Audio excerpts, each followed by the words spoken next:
It was only 2 short years ago that Motif exploded onto the music scene, causing a revolution in what people could expect from a music workstation keyboard. For the first time, all necessary elements for complete music production were available in one instrument. Natural-sounding acoustic instruments, cutting-edge synth sounds, professional quality sampling, making it easy to add guitar and vocal parts into a sequencer, and digital signal processing to mix and tweak your music, all combined in a single integrated package. But it wasn't just the great features of the keyboard that got people talking, it was the amount of options and support that was available. In less than 2 years, there were 3 major OS upgrades, 6 PLG boards, dozens of voice, arpeggio and sample libraries, and 3 full-length DVDs released, all to support and enhance the creative potential of your Motif. One of the key components of that support was Motivator.com, the website developed specifically to give Motif owners a place to share information and express their opinions. Of course, one of the things that people wanted to talk about was what features could be added to make Motif even more powerful. Yamaha kept a close eye on the market and what users were looking for. Some of these requests were possible with software upgrades. However, some needed a fundamental redesign of the core technology. The engineers developed a brand new proprietary chip specifically to accommodate these needs. Then they developed a system around this chip that would be familiar to current Motif owners, but still adding as many new features as possible. In this DVD, we'd like to introduce you to the brand new 2004 Motif ES, which received its first sneak preview in Tokyo in July. Whether you are a Motif Classic owner or are completely new to the world of Motif, you'll not only see what's on offer, you'll also learn how to use the many new features and functions that will set the Motif ES apart from anything else on the market. At the heart of the Motif ES is a brand new chip that offers up to 128 notes of polyphony and unparalleled effects processing for its 1,000+ range of voices. Armed with 175 megabytes of wave ROM, the ES sound library spans a triple strike acoustic grand piano, to traditional orchestral instruments, to mega voice, guitars and basses that employ a whole range of articulations within a single voice, to cutting-edge synthesizer sounds and effects that show off the ES's powerful new filters and envelope generators. Where ES really comes alive is in the phrase factory, a unique combination of multiple arpeggios that you can actually play using chord recognition, and innovative features like loop remix. Sounds, arpeggios and processing power can be used to create complete songs in the ES's MIDI and audio-enabled sequencer. Add a ribbon controller, DIMM memory, USB connectivity, and an advanced relationship with external computers, and the Motif ES is pretty much a wish list come true.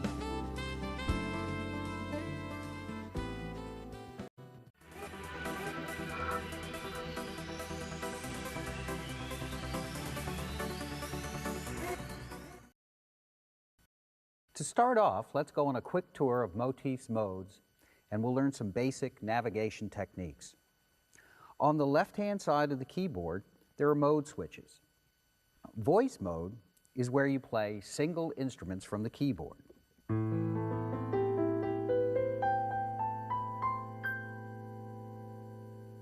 Performance mode allows you to layer or split 4 different voices on the keyboard, but again, you're playing these from the keyboard itself. You're not driving them from external MIDI or from a sequencer, so it's a performance mode to perform from the keyboard.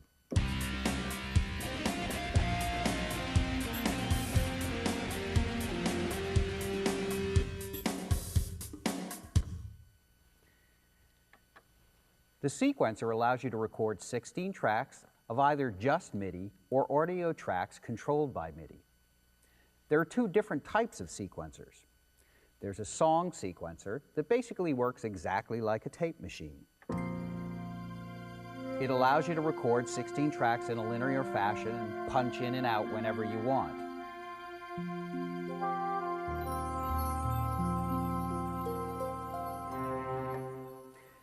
There's also a pattern sequencer. The pattern sequencer allows you to record sections of your song and then chain them together. The sections of the songs will continually loop. In other words, they'll continue to play around and around the same measures until you use the section buttons to change to the next part of your song.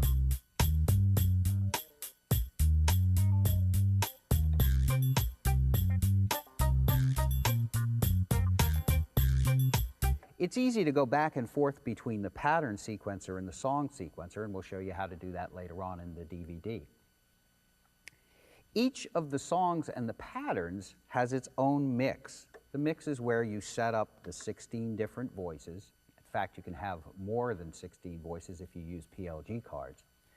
So this is where you set up the multi-timbral settings for Motif. If you're using an external sequencer, you'll want to be in either song or pattern mode and set up your mix and drive those 16 tracks from the external sequencer.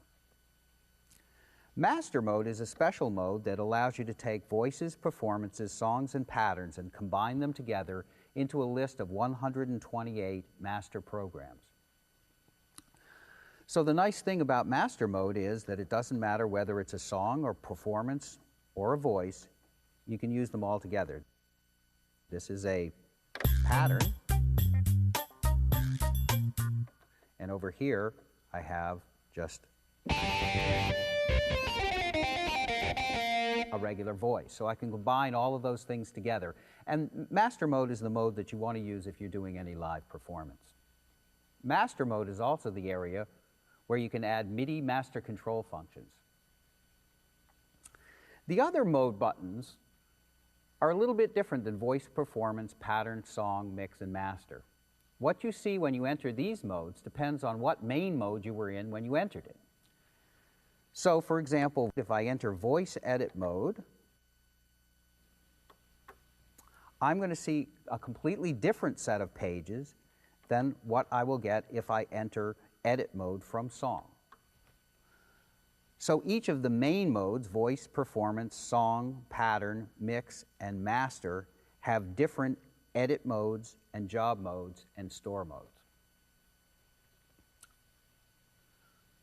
Job mode contains a list of special macro operations for modifying and editing your data. It's where you go to find tools for editing and creating things. Store mode is simply where you go when you want to store the changes that you've made to your data. File mode is a special mode for saving and loading data from external memory devices like smart media cards and USB devices. Utility mode has overall system settings for interfacing with your other gear and configuring and customizing your Motif ES to just how you like to work.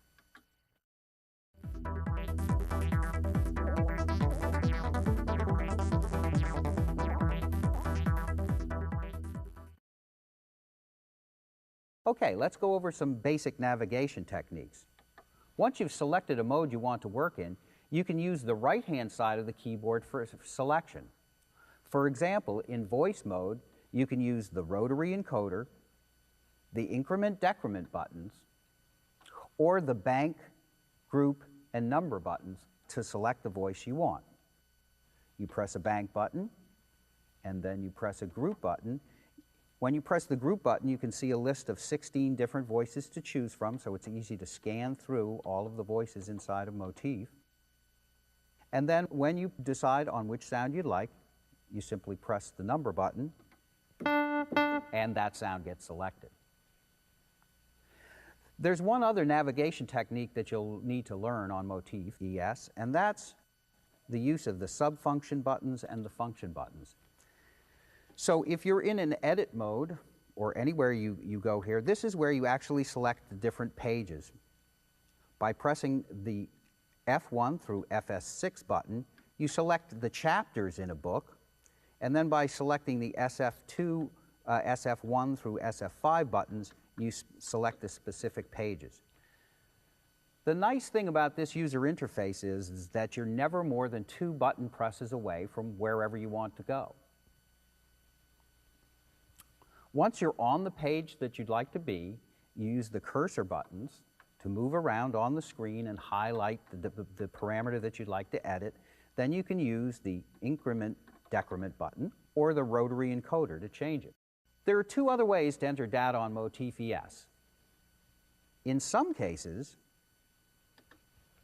When you're selecting a parameter that has to do with the keyboard, a small KBD icon will appear on the lower right-hand side of the screen. This means that you can then press down the information button, which is located right below the keyboard icon, and then use the keyboard itself, simply holding down the information button and simultaneously pressing a key on the keyboard to make selections of the keyboard ranges.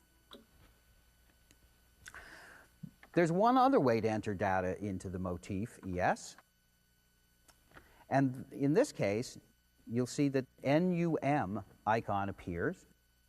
This means that there's a special mode. You can push the information button again, and now the F and SF buttons become actual numeric key entry buttons.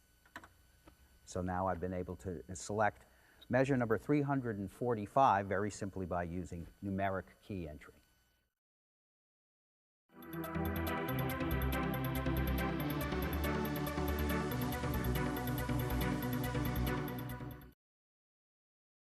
As we said, you can use the right-hand side to select voices. You can use the bank, group, and number buttons, or the increment, decrement buttons, or the rotary encoder. But the ES has over 1,000 sounds, so sometimes it's hard to find exactly the sound you're looking for. That's why we've included the category search function. You simply press the category search button, and then underneath the preset buttons and the A through H buttons, you have a list of different categories of sounds. For example, if I press keyboard, then I get a list of electric pianos or clavinets. If I go to guitar, I can get a list of acoustic guitars or electric guitars. So it's very easy in this way to find all of the sounds because they're organized into types of sounds. So if I'm looking for strings, I simply press strings. I can go through the different sounds. This is solo. I can use the function button to select ensemble, and then it will jump to the ensemble sounds, and then I can scroll through that list using the cursor button or the increment decrement button. If I'm looking for synth string sounds, I push F3, and now this will jump to all of the different synth string sounds inside of the ES. And as you can see, it doesn't matter which bank I'm in, all of the sounds that are included inside of the Motif are in here. There's also a favorites category, and the favorites category is pretty unique, so let me show you how that works. You press the favorite button, and you get a list of your favorite sounds. So let me show you how you can create that list. Again, I'm going to go back to category search, go over to organ, and if you see on the little box here, some of these sounds have been checked. And if you press the F5 button, you can either check or uncheck the box there. I'm going to select bass walk, and I'm going to set it.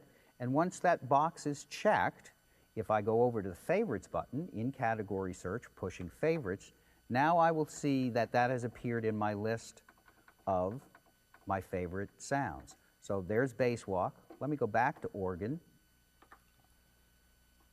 and let me uncheck bass walk. This is set clear, so by simply pushing the F5 button again, I'm going to get rid of it in my list. Now when I go back to favorites, it's no longer included there. One of the nice things about favorites is that it also has its own individual category type search. So for example, if I want to see the bass sounds that are in my favorites, while the favorites button is lit, I can press the bass button and boom, it will jump to the first bass sound in my favorites list.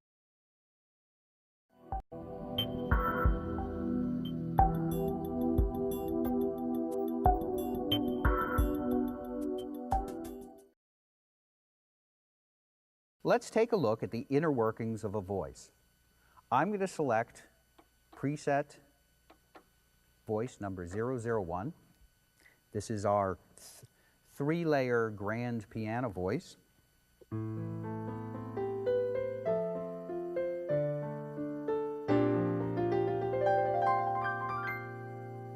So let's take a quick look at how this voice is put together. Each voice in a motif can be made up of 4 separate elements. So I'm going to press the Edit button. One thing that you need to learn about the Edit button right away, and it's very important, each of the edit modes actually has 2 sections to it. One is common, and you select that by hitting the Drum Kit Favorites Common button, which is located right here. And then it has individual edits area. The common edit section contains things that are global to the entire voice. So in this case, the effects, the arpeggio settings, the control sets, the output. These are common for the entire voice. In voice mode, what you individually edit is elements. And there can be up to 4 elements in a voice. So let's take a look at this piano sound and see how it's made up.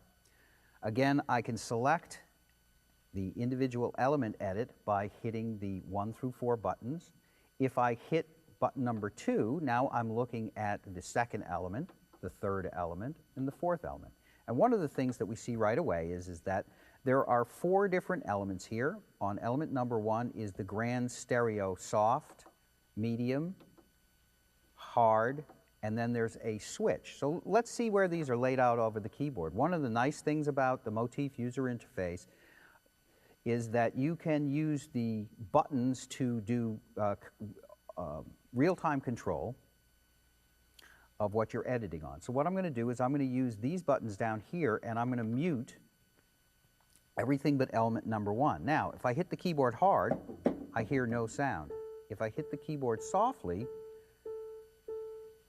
I will hear that soft stereo grand piano sample. And the reason is that I have limited this particular element to be from a velocity range of 1 to 72. If I look at element number 2 is in the velocity range from 73 to 104, and element number 3 is 105 to 127.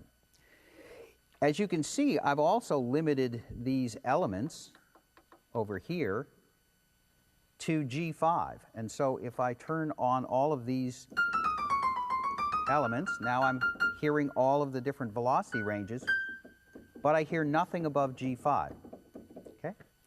That's because the fourth element uses a waveform, and that waveform actually is a switch. So it, inside of the samples, inside of that waveform, is built-in velocity switches. We'll go on and explain that a little bit more when we get to mega voices, but it's important to understand that each of the elements inside of Motif is made up of a waveform, and that waveform can actually have many different sounds inside of it.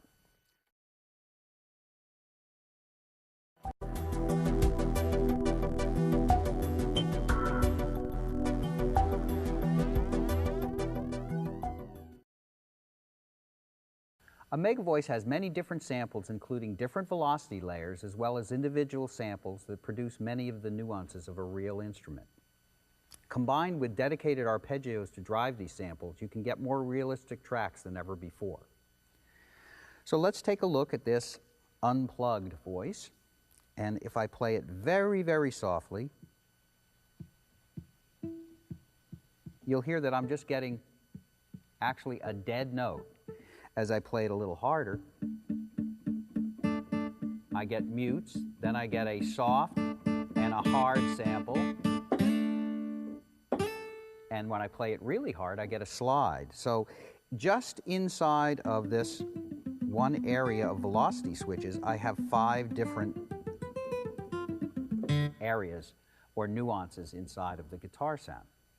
Now, as I go down the keyboard, down at the bottom of the keyboard, I have all of these different effects. Sometimes there's one on each different note.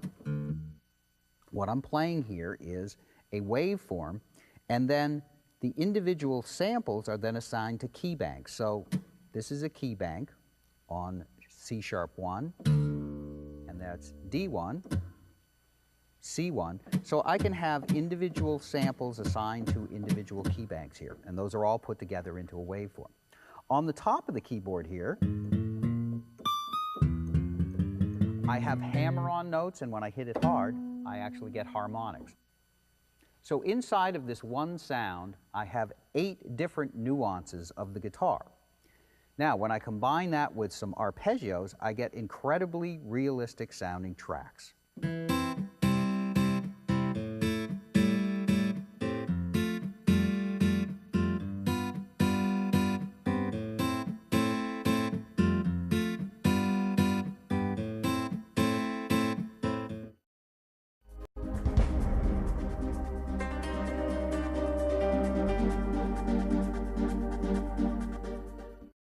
Let's take another area of the ES that's very new, and that's the arpeggios.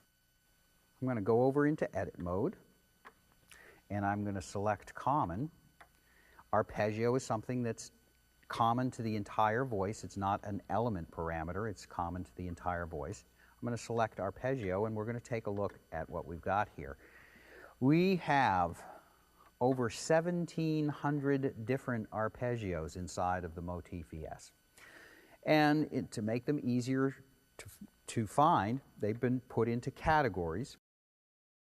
You can have 256 user arpeggios, and the preset arpeggios are divided into different categories: sequencers, hybrid sequencers, pianos, organs, regular guitars.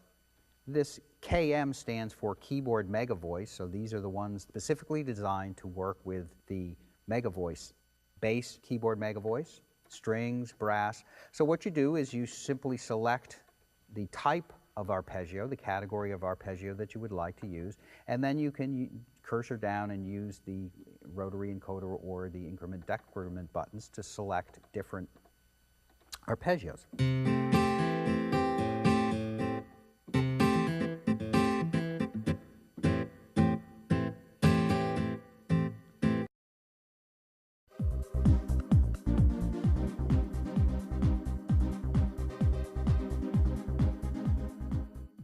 This is change timing. Now, I want to be able to show you how to use this. I'm going to go out of edit mode, and I'm going to go to voice and press the ARP button on the very first performance page.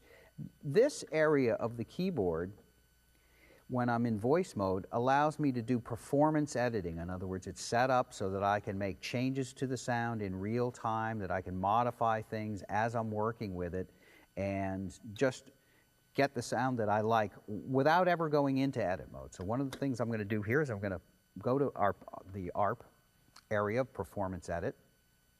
And if you notice, there's ARP 1, 2, 3, 4, 5 above the subfunction buttons.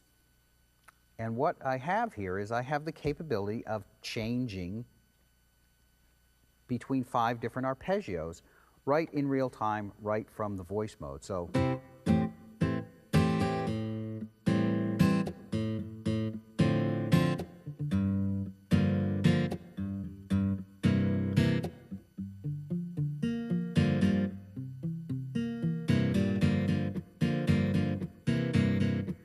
that's a really great performance feature. Now, how can I memorize these ARP settings? It's very easy. In voice mode, I push F6. I can go and select different arpeggio settings. As you can see, if it's been already assigned, it will show up and light up when you get to that particular one. But let's say I want to change it. This particular arpeggio has not been assigned anywhere, and I'm going to assign it to arpeggio number 1. When I want to assign it, I hit the store key, and then I push the subfunction button that I want to assign it to, in this case subfunction 1, and it says arpeggio type stored. And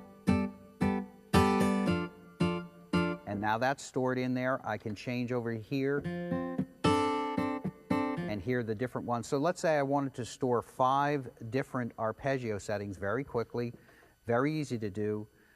Let me go in here, assign this to number 2, assign this to number 3, assign this to number 4, and assign that to number 5. So basically, I've just assigned all of those different things, and now I have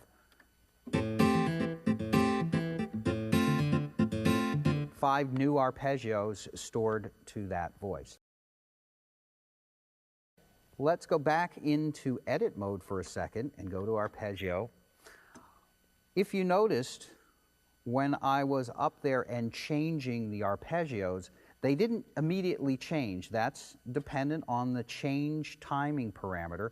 I can set it up so that it changes at the end of the measure, or it changes in real time. So as I'm playing a guitar part, I need to have my hands on the keyboard, and I'm going to go up there, and I don't want it to change immediately when I press that button. I want it to wait until it gets to the end of the arpeggio and then change naturally. I have the arpeggio switch on. If I turn it off, you'll notice that the light goes off here, so this is interactive with this button. A parameter. Sometimes you will notice that you can edit things down on a page. It will have some effect on one of the switches if that's related to that particular parameter. The hold button determines whether the arpeggio stops when I take my hands off the keyboard or whether it keeps going.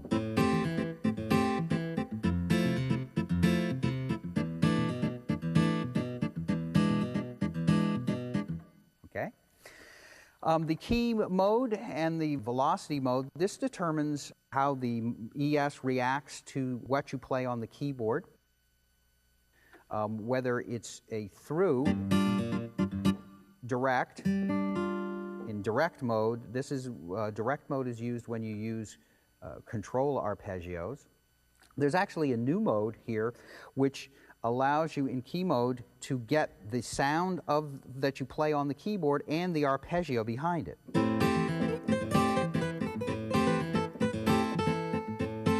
So that's nice if I want to be able to take a solo over the top of arpeggio. It's sometimes good to set it to sort direct. In the velocity mode, this determines whether the velocity of the notes played by the arpeggio take precedence, or whether it's through mode. In this case, what I actually play on the keyboard takes precedence. In the case of mega voices, you're going to want to use original because the programming for the mega voices has a lot to do with the velocity of the different notes and when they switch between dead, mute, and slide, so you're going to want to have that set to original there. One of the unique things about ES is that we've added a lot of functionality to the actual arpeggio engine itself. And one of the things we've done is we've added chord recognition. So now the arpeggios are very easy to transpose. So I'm going to play you a little thing.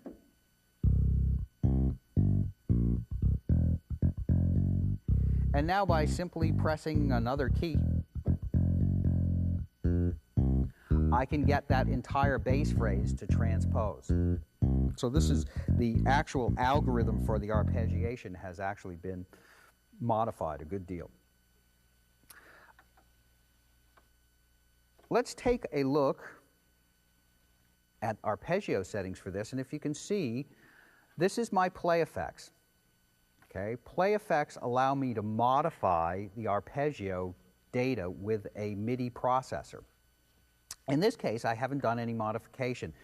The swing values, the quantized values, the quantized strength, all of it are set to their default. So this is the way the actual arpeggio data sounds.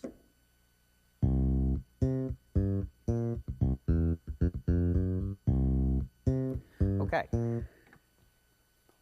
But even 1,700 arpeggios is not enough phrases, and we're calling this Phrase Factory. So what can you do to modify the 1,700 arpeggios that are in there to make your own phrases? Well, you can do a lot. And the first thing that you can do is you can use the play effects.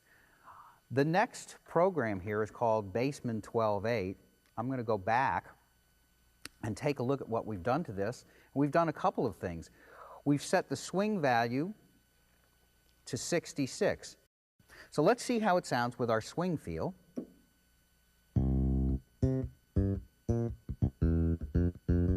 So it's a completely different sounding arpeggio. Now you can listen to the original. And now let's listen to it with the swing.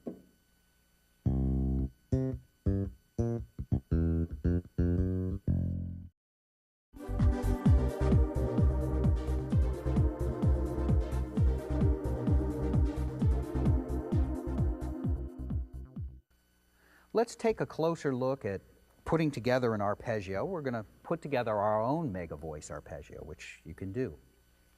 I'm going to go to song mode, and what I've done actually is I've recorded something. I've recorded 2 tracks on tracks 3 and 4, and just play it for you just a little bit so you can hear it.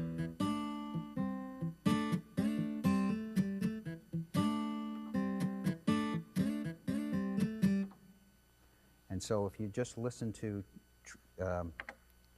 track 3 here, you can hear it's just got some noises on it. So those are down here. Those are noises, and we don't want those noises to transpose, so we're going to show you how to deal with that. And then on track 4 is a little guitar part. Okay, in song mode, also in pattern mode as well now, I can go to job, and there's a job called put track to arp. So let's take a look at the kinds of parameters that we've got for building our own arpeggios. I can have 4 different tracks and turn them into one arpeggio. So I'm going to set track 1 and track 2 to off because there isn't anything on those particular tracks. On track 3, I'm going to select this is the sequencer track. Above it is the arpeggio track. So there are 4 different arpeggio tracks, but they can be any one of the 16 different sequencer tracks. On track 3, I had my noises, and I don't want my noises to be transposed by the arpeggio. So there are 3 different parameters for each of the tracks in the ES arpeggio engine. One is normal, and that works exactly the way the original Motif worked, in terms of it simply looks at the keyboard and plays the lowest note to the highest note and then back down again. So it's basically the way a traditional arpeggiator works. There's fixed, and fixed is perfect for drums because a drum sound, you don't want the drum pattern to transpose as you play up and down the keyboard. You want the kick drum to always play the kick drum and the snare drum to always play the snare drum.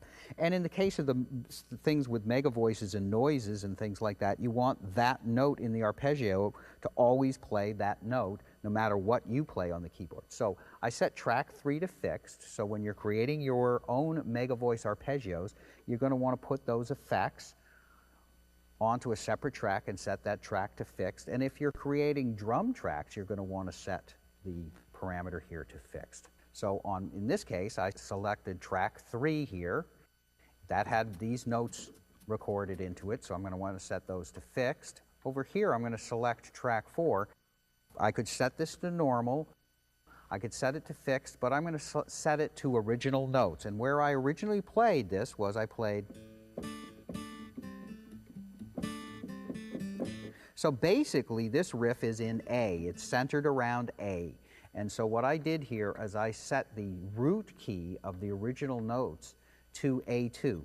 So if you're playing a lick in C, I would set this to C3. If I was playing something that was centered around G, I would set this original note's root key to G. Basically, what this allows you to do is it allows you to get back exactly what you played in your arpeggio with one finger. So basically, I've now set this up for track 4 to be original notes, track 03 to be fixed. I've set the root note to A2 because that's where I played in the original part. I've set the number of measures from 1 to 4 because I only recorded the first 4 measures. And now, once I've got that put track to arp, all of those parameters set, I can actually put it into the arpeggio, and it stored it to user arpeggio 001. Now, let's go over to unplugged here and see what happens. I can go over here and select my bank. So instead of preset, I'm going to go to user. I didn't set any category, so nothing appears here. I'm going to select user 001, which is the arpeggio that I just created. Now, if I simply play one note on A,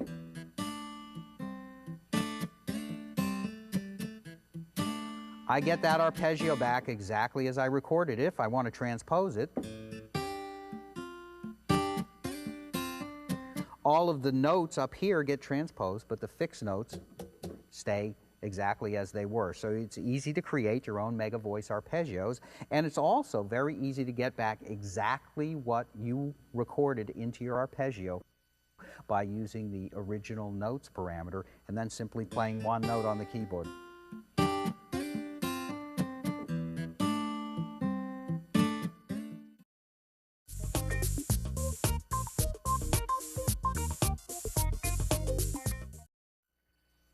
This is a pretty straight-ahead analog sound.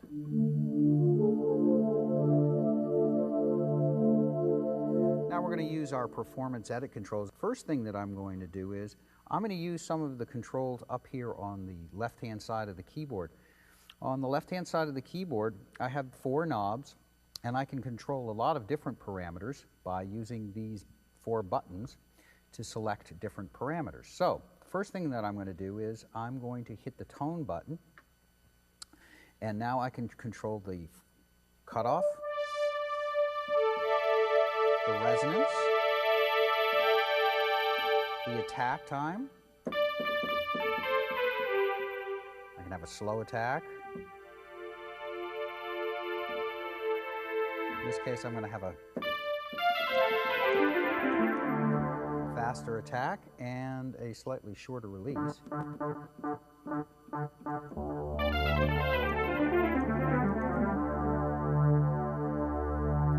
By pushing the 2 upper buttons, you see where there's a line here that says assign, and it runs between these 2 buttons. I can now access the assignable controls. A and B are assignable in the utility mode. They're globally assignable to every voice in Motif.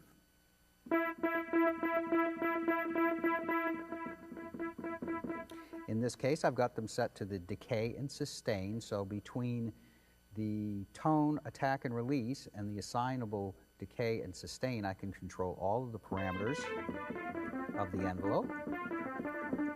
And these assignable 1 and 2 are assigned in each individual voice to whatever the program felt would be the best things to be assigned in a control set.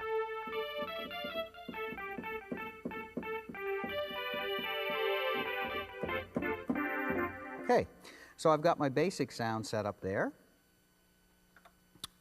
I'm now going to go in and set portamento. Portamento is something that allows you to emulate the sound of a classic analog synth. So it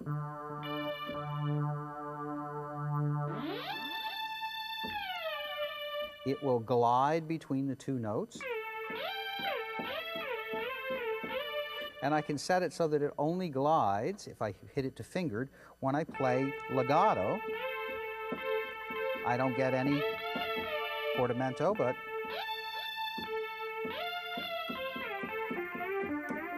when there's a break between the notes, in other words, when I trigger the notes independently with my fingers, I will get it. So I'm going to leave it to fingered. And the last thing that I want to do here is I want to go in and I want to set some arpeggio settings. Again, it's very easy for me to store my arpeggio settings. There's 1. I'm just going to set that to number 2, set that to number 3.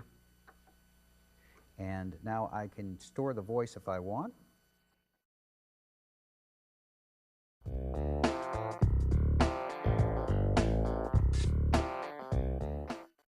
Performance mode allows you to layer or split across the keyboard 4 different voices, so you can do a lot of very, very cool things. And especially now with the addition of these 5 different ARPs, it's really easy to create a whole song right in performance mode.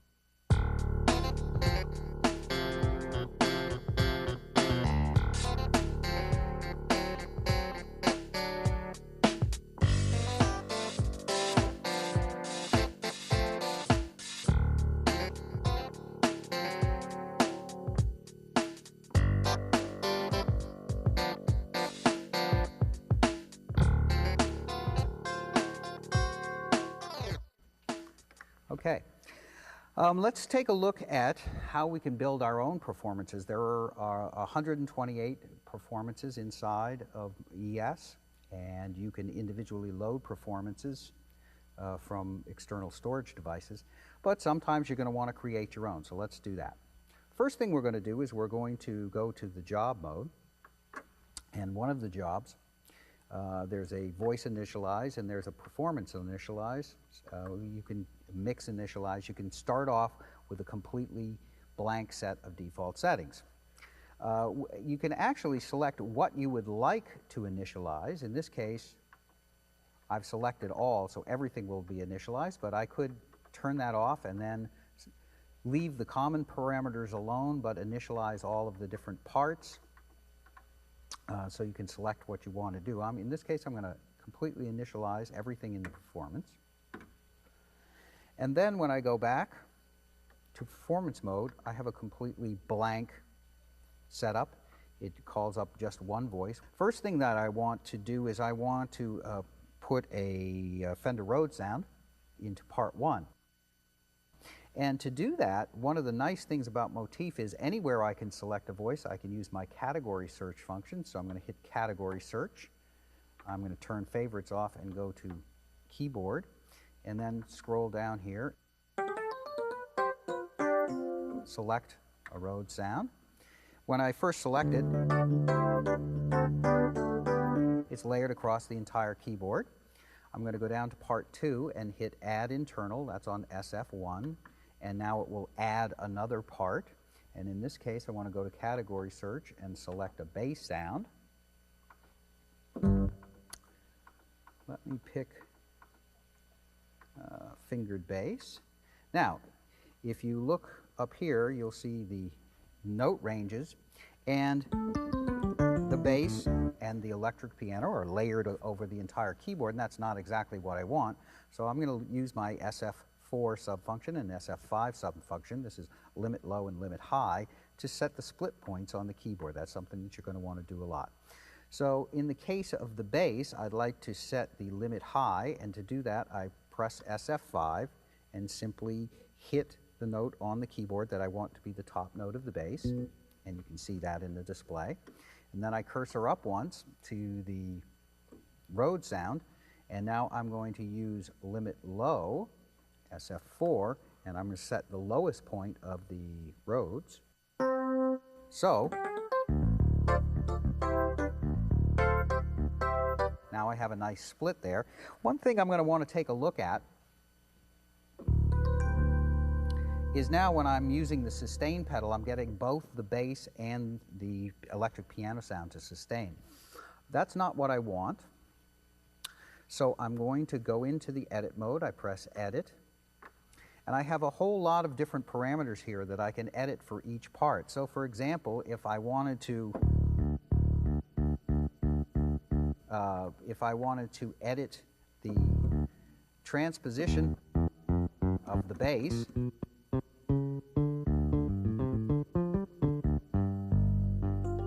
and I wanted to move it up an octave, I could do that.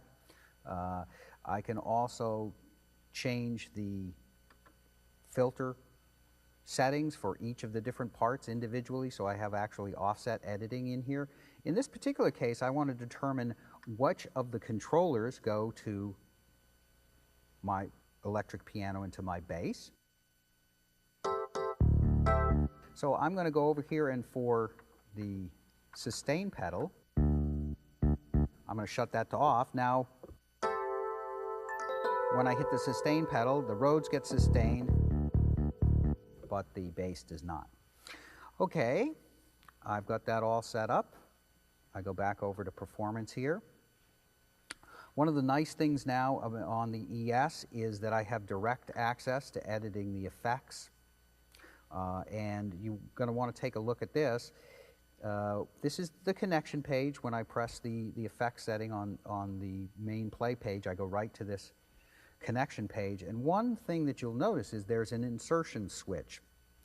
As we mentioned in the intro, one of the main differences with the ES is it now has 8 insertion effects. I can turn the insertion effects on for the analog inputs, for if I have a microphone or a guitar connected. So that's a great thing. So basically, all of your parts in a performance come up defaulted with the insertion effects on.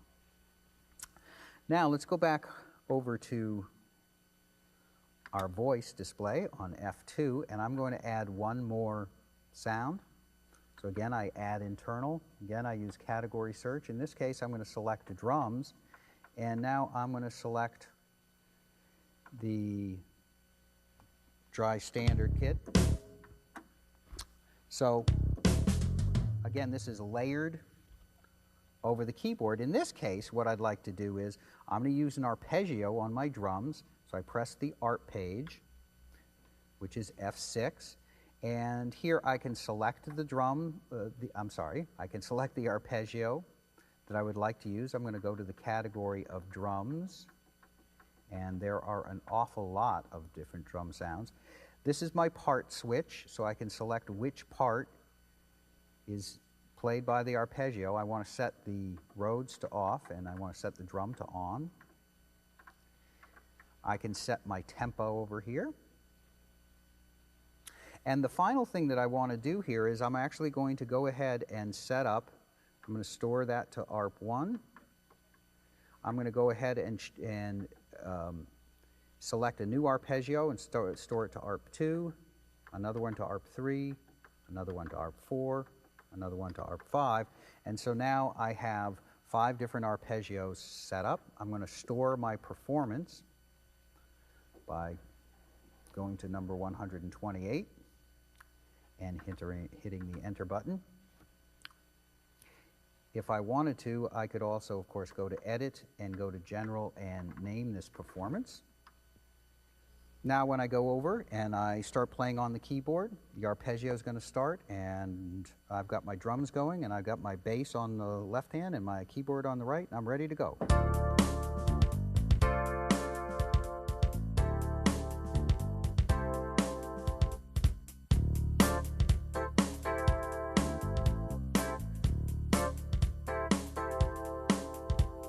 Okay, if you noticed a couple things. One, when I was over here, I had hold off, so the drums will stop playing when I took my hands off the keyboard, so I want to fix that up a little bit. The other thing was that when I hit one of the arpeggio SF 1 through 5 buttons, the drum arpeggio automatically changed. So what I want to do is I want to go in here into Performance, Edit, and F3 ARP, and I want to set the change timing parameter to measure. And again, I'm going to store this so that I store all the changes. And now when I start playing, it changes on the measure boundaries, which is what I wanted it to do.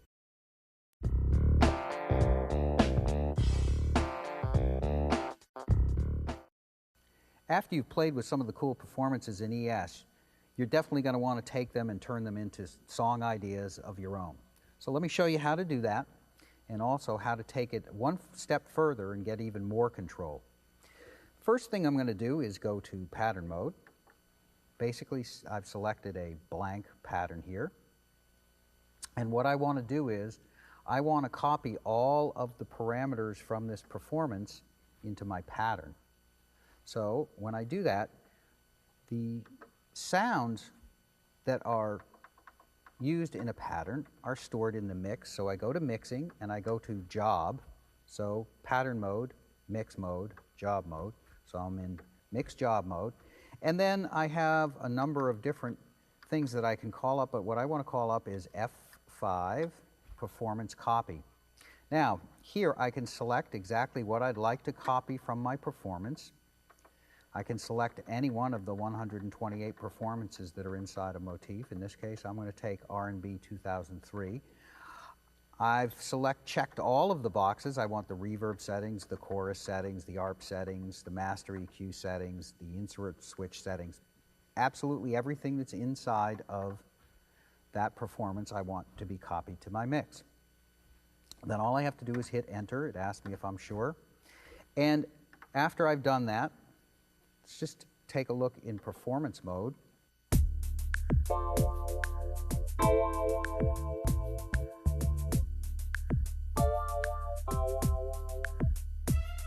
That's my performance. And now I can go over to pattern mode, and when I turn the arpeggiator on,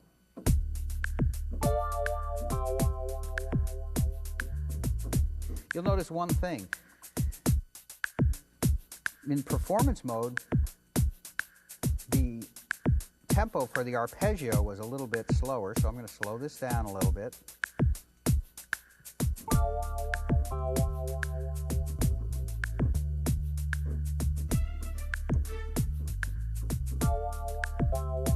So now I've basically got that exact same settings that I had in performance in pattern. And when I want to record that, it's actually very easy to record.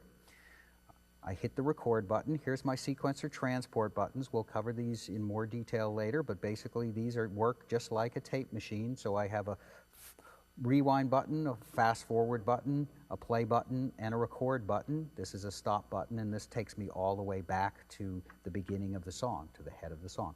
I hit the record button, and this takes me into a record setup page. And here I can select a number of different things. In the setup area, I can select whether I'm going to do step recording, overdub recording, which will layer the tracks right on one on top of another and keep the previous take that I had. In this case, I'm going to use replace. I'm going to actually replace what I have. In pattern mode, I can turn on whether I want at the end of the recording for the section to continue looping or not. When I'm recording with an arpeggio, I typically set the loop to be off, because otherwise, after I've recorded once, the recorded data will again be run through the arpeggio, and it'll get arpeggiated twice, which is not really a thing that you want to do too often. And I have real-time input quantized, so I can actually quantize my playing on the way in to the sequencer. Here's some other things that you're going to want to take a look at. One thing is this right here. This is very important for determining whether you want to record the output of the arpeggio or you want to record the trigger of the arpeggio. And if we want to exactly duplicate what happened in performance, we want to leave this record ARP to off, because in performance mode, when we played, we were actually playing the keyboard, and then what happened was that the arpeggio was being triggered by the keyboard, and we want to duplicate that exactly. The other reason that you want to do that is because when we copied from performance to pattern, all of the parts were on the same MIDI channel. So we wanted to react exactly like I was simply playing the keyboard again. And to do that, we leave the rec ARP set to off. Okay, so now we're ready to go. When I hit this button, I will get a count off of one measure and click, and then I'll be able to start recording.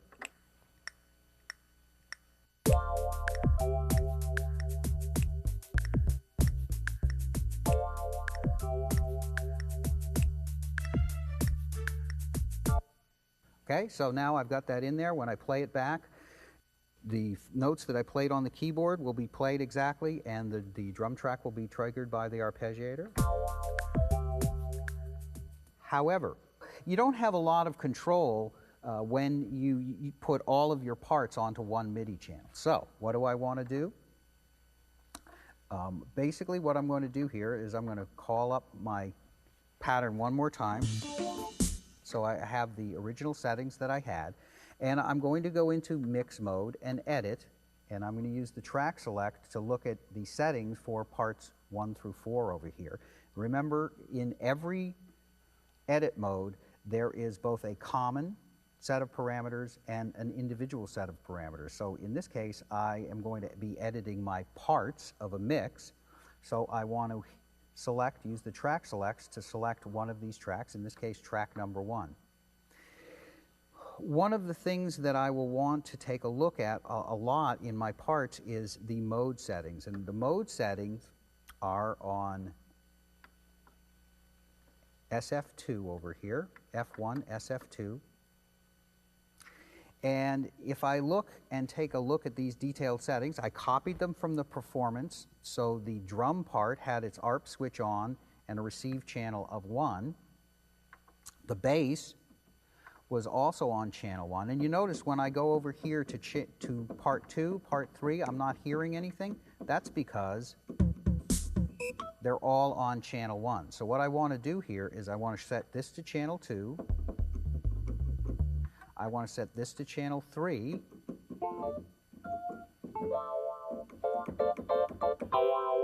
And I want to set this to channel 4. I may even actually want to take a look at the limits that were set because the performance was designed to be played across the entire keyboard. So it probably had limits for the different parts, and I don't necessarily need those. As I suspected, the bass part was set to be limited to B2. I can set that all the way to the top because it's on its own MIDI channel. I can set the guitar part to be the full size of the keyboard and also the string part. The reason being is, in pattern and song mode, I get to play them on independent MIDI channels, so I don't need to split them across the keyboard.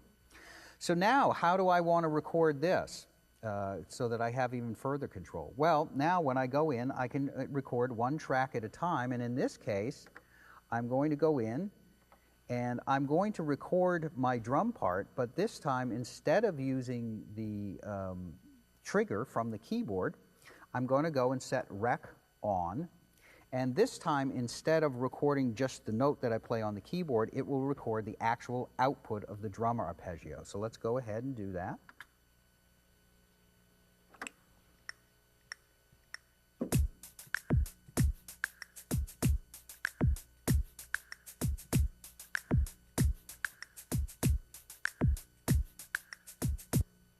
Okay, now I can turn the arpeggiator off, and I've got my drum track recorded on part 1. I can use the track select to go to part 2, and I can record on part 2. I'm going to actually turn the quantized off.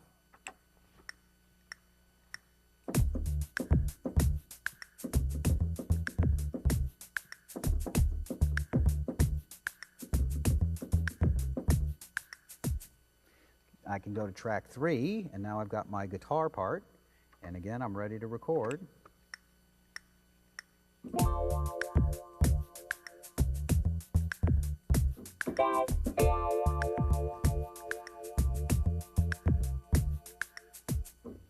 And go to part 4, use my track select.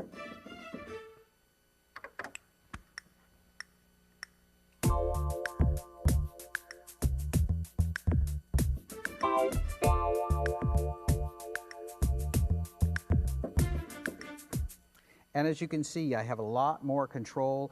The other thing that I can do is, after I go in, I can now use my sliders to edit the volume level of these and set them to different levels. We're going to be covering mix in much more detail a little bit later on, but I just wanted to show you how you could take a performance, copy it over to either a pattern or a song, then record it exactly the way that it sounded in performance mode, but that you probably wanted to set those different parts for the performance to separate MIDI channels so that you had even further control when you were creating your pattern and song.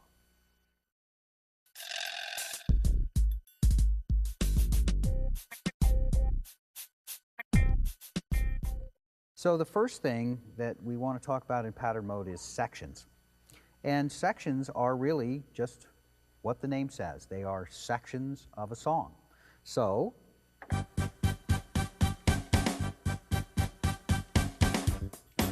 they might be the intro. And you'll notice that over here you see a length parameter. So this is 2 measures long. This is 1.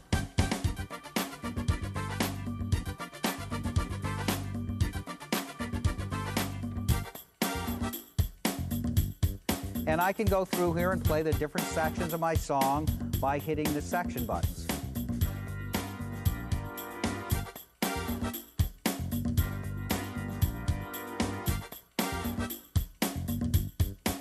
Okay, so you can have up to 16 different sections, the A through H, and then these buttons up here can also be used for sections, so up to 16 different sections in a pattern. And let's take a look at the next level, so inside of each section, what's contained. To see that, what we want to do is we want to push the F4 patch button. And when we push F4, we can see the actual phrases that were created. So each one of the 16 sections is made up of 16 different phrases. In this case, there's a phrase on track 2, on track 4, on track 7, and track 8. And you can see that when the person created this particular pattern, that they started off and they recorded on track 2. The next thing that they recorded was on track 4 over here. Motif ES will automatically create a new phrase every time you record in pattern mode, and it'll just give it the next available number. So if we, in patch mode, if we go through and take a look at the different sections, you can see when I get to section B, I now have phrases 5, 6, 7, 8, and 9. And when I get over here to section C, I have phrases 10 through 15. Here's phrases 16 through 20.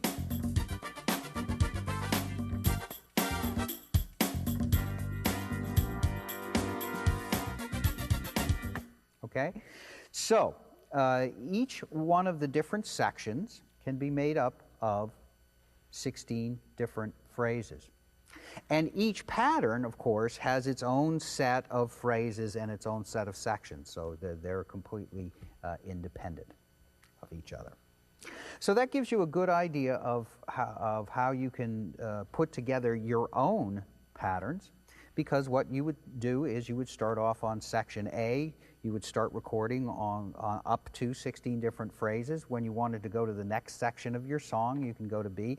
The other thing that, again, it's important to notice is that the sections can be different lengths. Even inside of a section, the phrases themselves can be different lengths. So you can start off and you can record a 2-bar drum pattern, then change this phrase length to up to 256 measures, and then record a 256 measure solo over a 2-bar drum pattern if you wish to do so.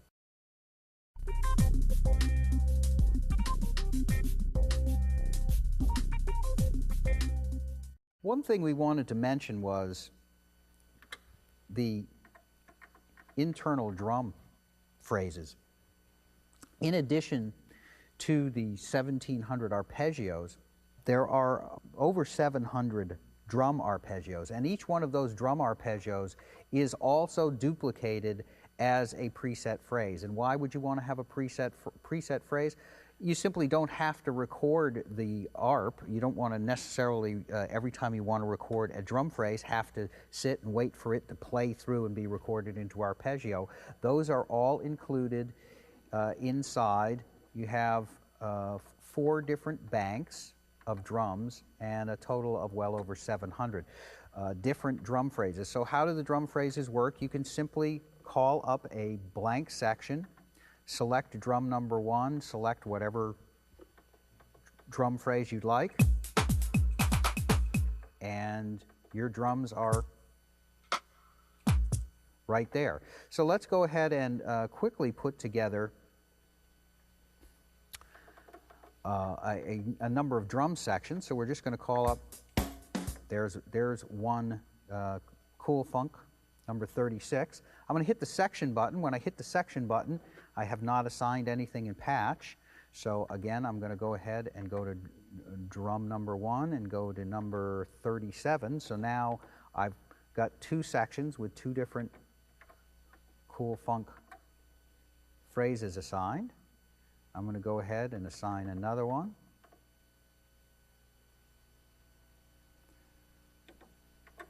And let me just put in one more just so you can see this really quickly.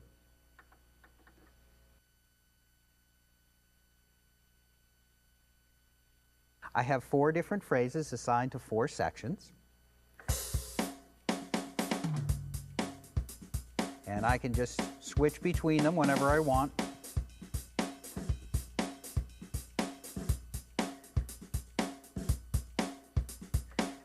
There's one very important parameter here. You'll notice when I call up the Cool Funk phrase, it automatically calls up the correct drum voice. If I go to a R&B drum sound, or if I go to flip hop, it calls up a completely different drum kit.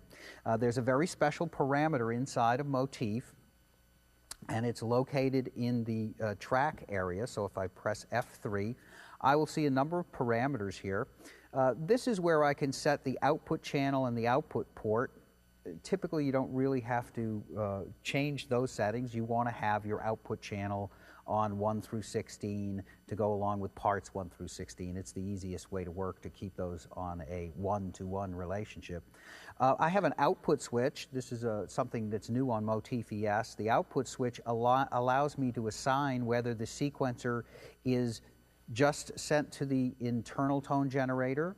I could do that by setting the external switch to off, or I could turn on the external switch and turn the internal switch off, and then the sequence data would not be sent to the internal tone generator. It would just be sent to an external tone generator.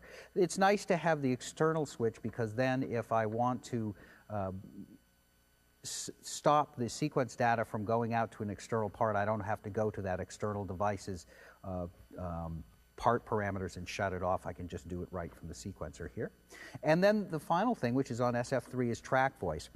Track voice is a special parameter, and it allows you, when you're recording in rec setup, to set the voice, and I assign the voice over here in rec setup.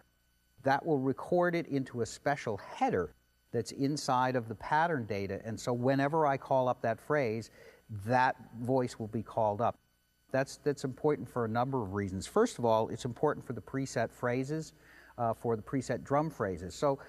And it's also important when you're recording your own sample voices and when you're importing sample voices. So for the most part, you will want to set the track voice to off, except on those channels where you want to use the internal preset phrases or where you're using sample voices.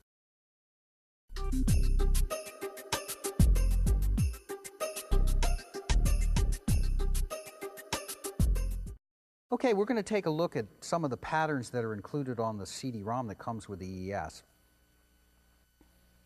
So first, I'm going to play this pattern, and I'm going to show you how you can use your section buttons to call up different parts of the song. One thing that you may want to check when you're playing around with your patterns is to go to utility mode and press F3. And here you have a number of settings. You can set the click track. You actually have 10 different kinds of clicks. Just set it back to the original one. You can change the volume of that click here. You can determine whether the count-in is 2 measures, 3 measures, 4 measures, 8 measures. We usually use it, then the default is 1 measure. The other thing that you can do here is you can set how quickly the buttons, the section change buttons, respond. And in this case, I'm going to actually set this to 1 measure. You can set it to a 16th note, which allows you to get very quick response from the buttons. But for what I'm doing at this particular time, I'm going to set it to 1 measure. And I want to set the mode on the click to be rec only, so it will only play when I hit the rec button. We've got our section button is lit. Our track select button is lit, so we can select the different sounds on different MIDI channels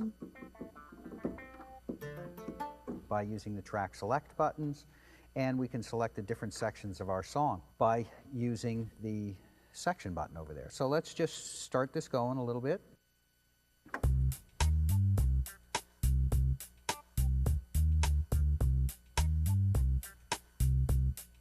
And I change to a different section. And I'm going to change to another.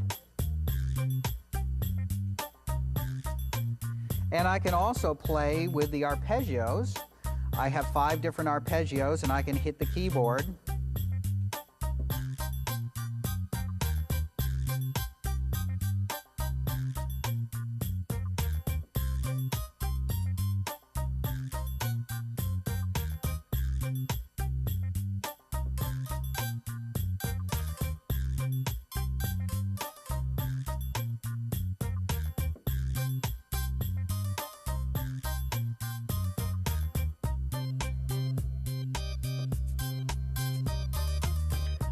So you can see that you can have a really good time just with the section buttons and the arpeggios. So where did these patterns come from? Were these patterns that were created by one of the programmers that worked for Yamaha and he wrote these patterns? Actually, no. All of the patterns that are on the CD-ROM were developed from the internal arpeggios. So what we'd like to do is show you how you can take the internal arpeggio patterns and very quickly build up your own patterns and your own songs. So we're going to go to a completely blank area. One thing that I'm going to want to do first, just so that it'll make it much easier for me to set up the sounds, is let me go back to hip hop number 1.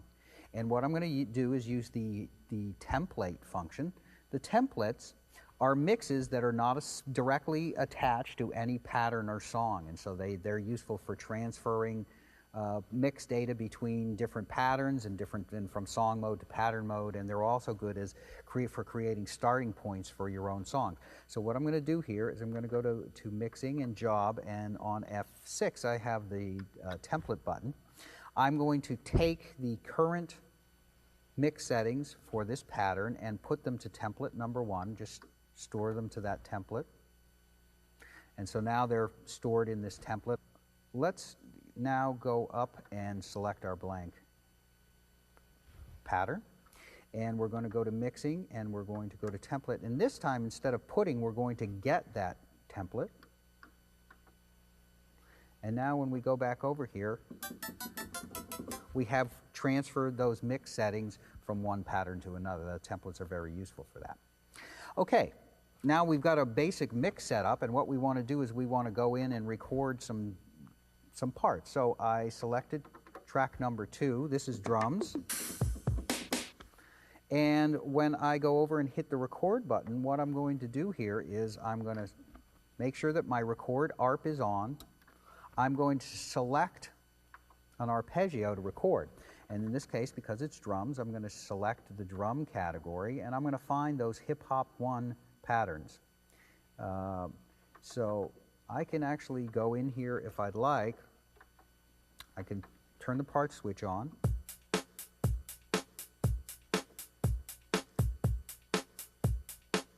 Okay, I have a number of these. Again, in the rec setup page, this is where I can store 5 different ARPs to my ARP buttons. There's 1, there's 2, there's 3, there's 4.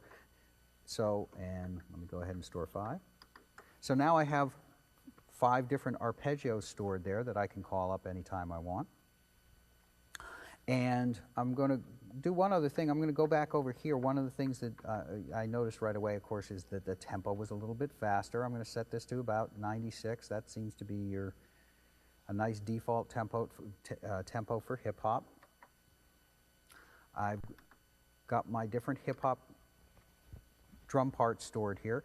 And again, going to setup, I'm going to replace, loop is off, quantize is off, I don't need that, and I'm going to just go ahead and record a drum ARP in here. Hitting any key is fine.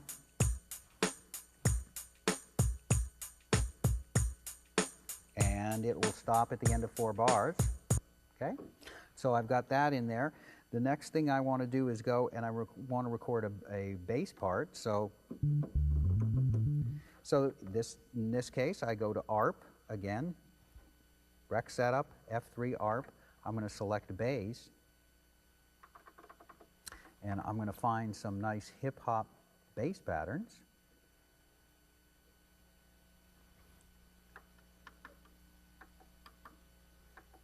Again, I want to have a number of them here. Let's just...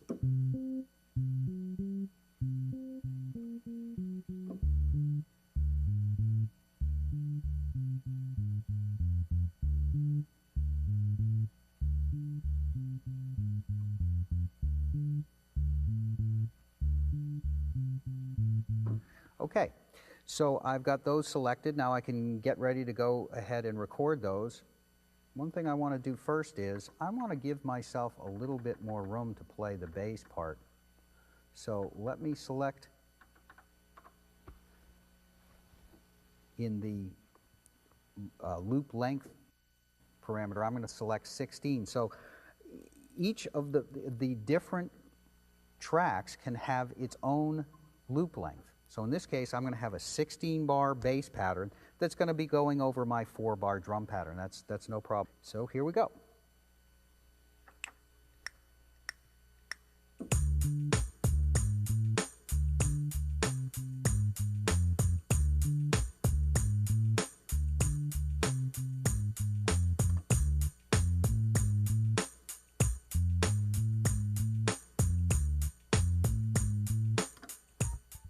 So I've got all of those things in there. The next thing that I want to record is track 5. And there's a guitar part there. Again, basically all I want to do here is go in, find whatever part that I want to record for a guitar part. Don't always, of course, have to use, I might use a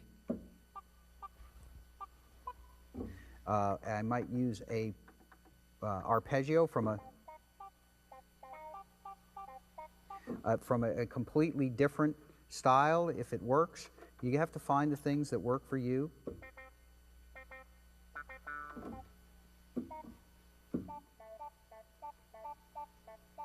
Let's try something like that.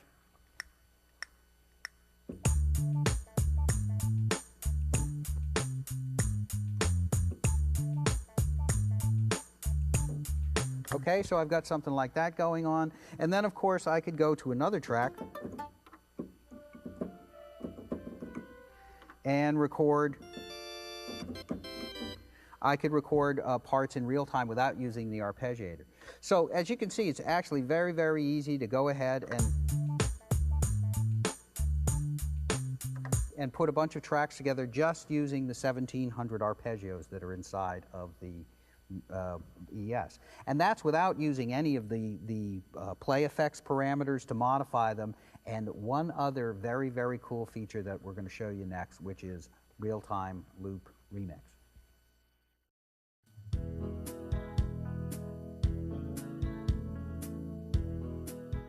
Okay, now let's take a look at loop remix. This is a really, really cool feature, and it's a way to expand on the 1700 arpeggios pretty easily, or any track that you write yourself. So the first thing that I've done is I put a very, very simple drum part. There's a 4-bar drum part, nothing very special about this. This is something that just about anybody in the world could do. Then the next thing that I want to do is I want to put a nice bass line on here.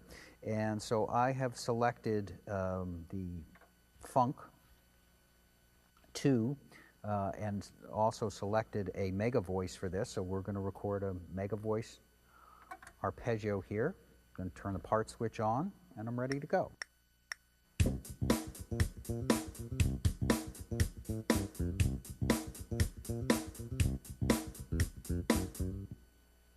Okay, so turn my arpeggio off. Now I've got that recorded into the track.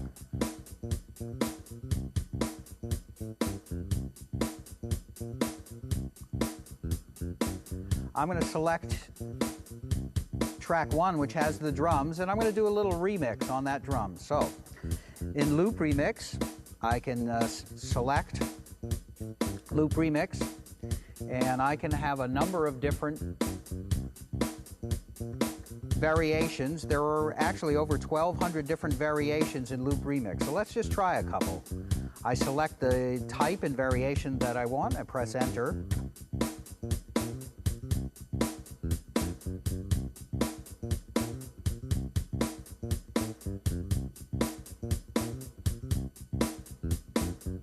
Okay, I kind of like that, so I'm going to say okay to that drum change.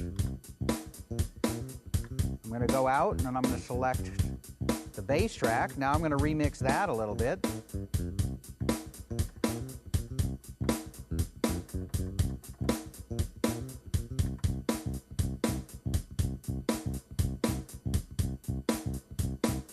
I'm not sure I like that one. So I can just hit cancel and it goes back to the regular part.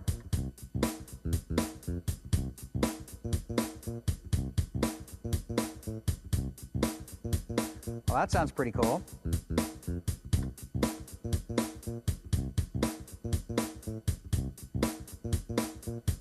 Okay, so let's take a look and see what happened. If I look at patch, I can see that actually, if I go over to section A, doesn't have anything in it, I can select user, and if I go over here, there's my original. In user 2, that's what I started with. On B,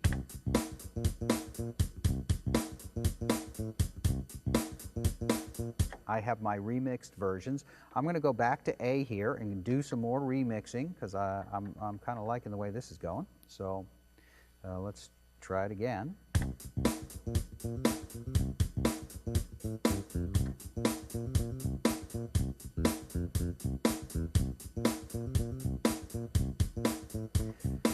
I'm going to go back and do it a little bit less. The smaller the type and variation number, the less change there is, typically. So cancel.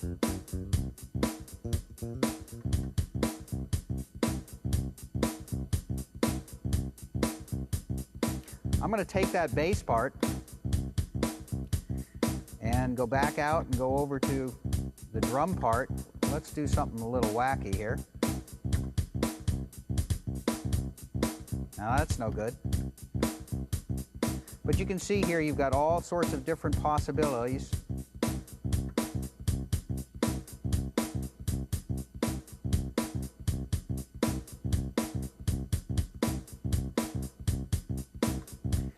And I can actually go in, I'm going to go back over to the bass part, and I can double remix it.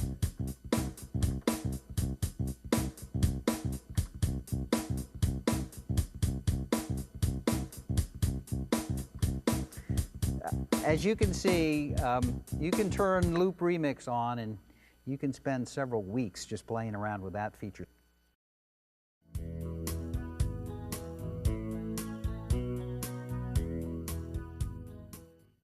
So you've seen a little bit about what loop remix can do. Now we'll take a look at exactly what it's doing. Here's the original patterns. And as I select the type, you can see that in the display, the little lines, this is where Loop Remix is going to chop the data up, and then it's going to move those pieces around depending on the variation. You can kind of get a general feel for where the data is going to get chopped up by looking at the lines, and then as you go up here, the higher you get in the numbers, the more radical the change will be. So let's...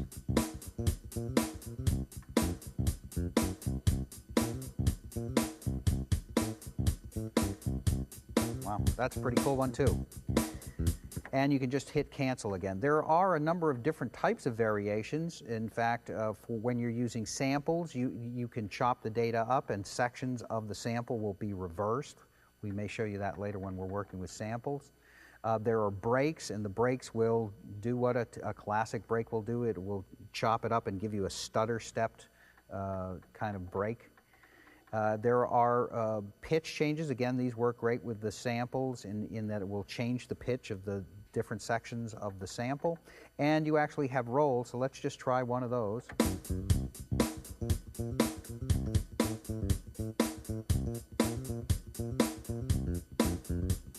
So just,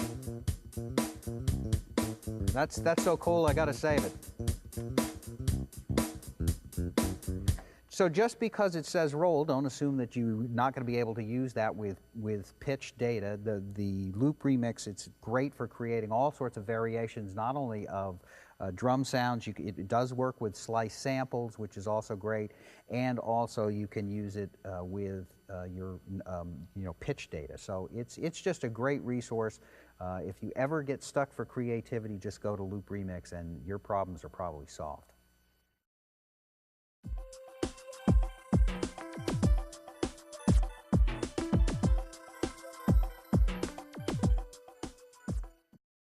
from either song or pattern mode. Pressing the mixing button will take you to your mix.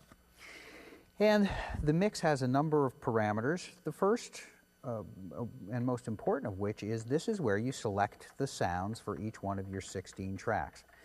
Just like any other place on Motif where you want to be able to select a sound, you can use category search, and you can select through different categories of sounds.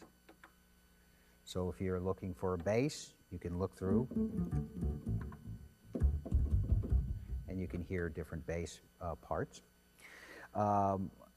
And the other things that you will do inside of your mix is you can control the volume. One of the nice things again about Motif is it's a very, very quick hands-on user interface. So by grabbing the sliders over here, I can control the mix. You'll also notice that if I want to select tracks 5 through 8, I simply press one of these track select buttons, and then I've got tracks 5 through 8. Notice that the parameter doesn't change right away. It waits until, let's show you a good example. We'll go over here to 16. I'm going to set track 16 to all the way down to 0.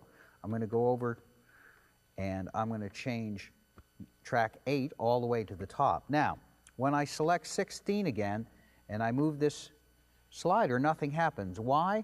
Because it was set down to a 0 volume, and you don't want it to jump up to this volume all the way from down there when I touch this. All digital mixers work this way, but you have to go down to where the parameter is set, and then it will start to affect it. That gives you the most smoothest transition in your mixes. So here's where I can control the mix. On each track, I can select and control the pan, the chorus setting.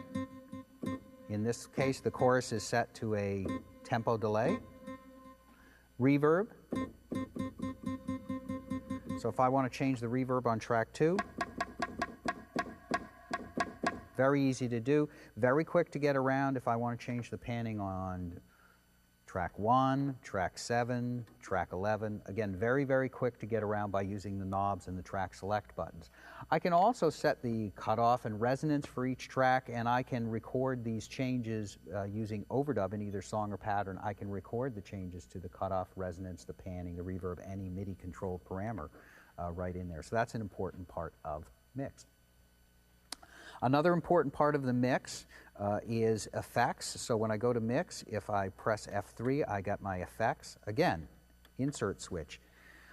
On ES, I now have 8 insert effects. So the first 8 parts have their insert switch turned on. I could turn that off and turn it on for 11 if I wanted. I have a total of 8 double large insert effects, so that's really great. Later on with song mode, we'll show you how you can put together tracks with lots and lots of great sounding guitars that all have their insert effects turned on.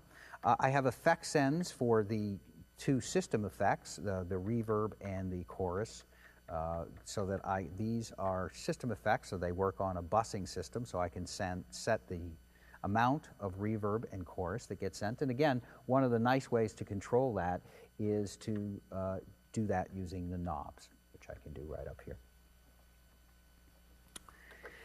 There's one other important feature. If you notice, there is a voice edit switch here now, and one of the cool things about ES is that now we have a new area.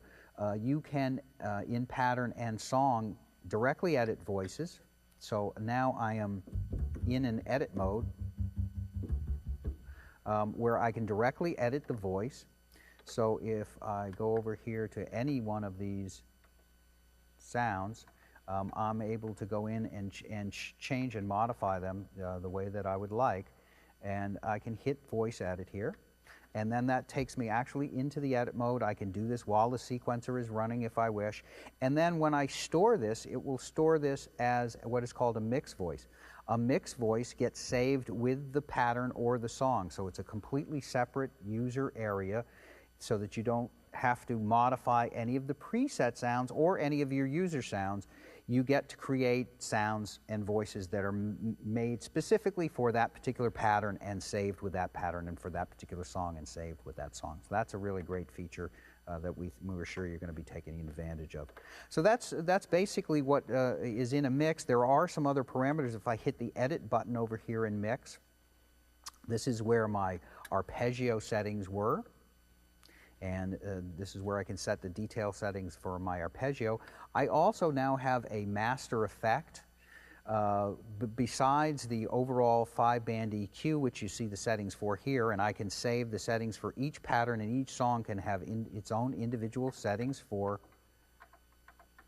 the master EQ.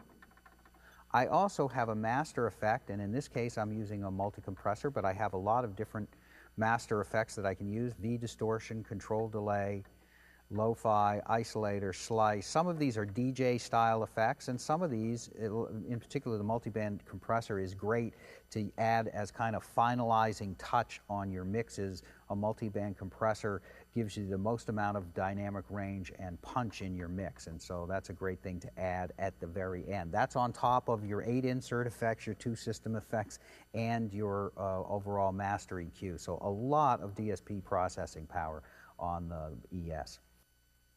If you want to change the octave of one of the sounds in a mix, you can do it here. You can transpose individual tracks here. You can have offsets to the attack, decay, sustain, and release of both the amplitude envelope and the filter envelope.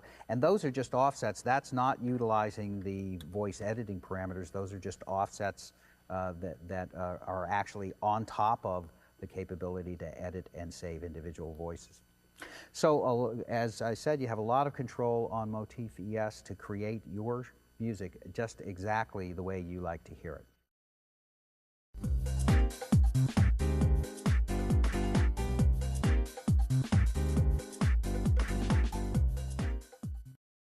After you've got your pattern sections all put together, you're going to want to chain them together into a complete structure. So that's really easy to do, and let's show you how to do it.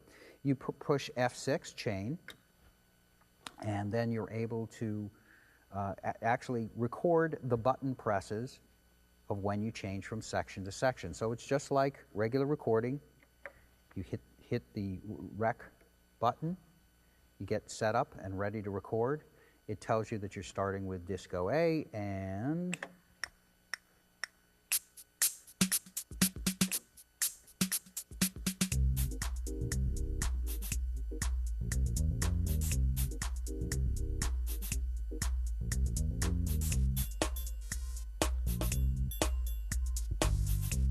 as I push the section buttons, the music changes and evolves. I can go back if I want.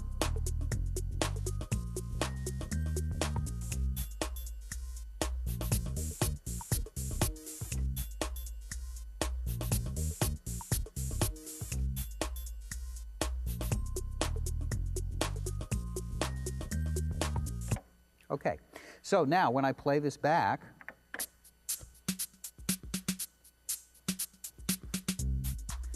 it just takes all of those section changes and it's recorded all of those things.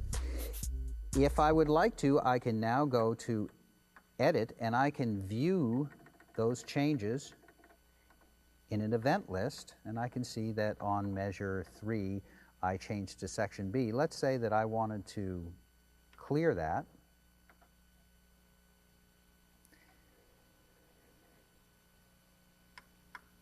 And I wanted to put instead a change on measure 2. I can edit those things and do that. That's no problem whatsoever. Now, the next thing that I want to do is, after I've got my chain together, actually chains are very easy to put together. The other thing that you can do here is you can also change which track you're editing on. You can create tempo tracks here if you want to have tempo changes inside of your pattern. The other thing that you can do is you can insert mutes in here. So one of the things that I can do is I can set up a place where the tracks mute. I can also do that in real time after I've selected mute. I can record mutes in real time.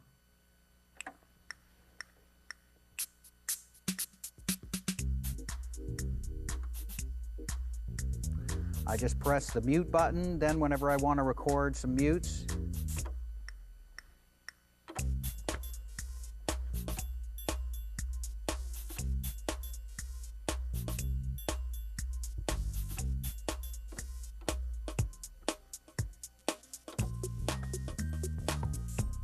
now what this allows me to do is it allows me to take that entire pattern chain. I'm going to select song 64, and I'm going to convert it into a song. So it's going to take everything that I've done in pattern mode and convert it into a linear song. Then I can use song mode to go ahead and add long linear solos on top and work like I would with a tape recorder. So I go ahead and say yes. I've got a lot of stuff in the machine, so it told me that I couldn't undo that change, but no problem there. And when I go over here and I go to number 64, it's converted everything over. The other thing it's done is it's converted over all of my arpeggio settings.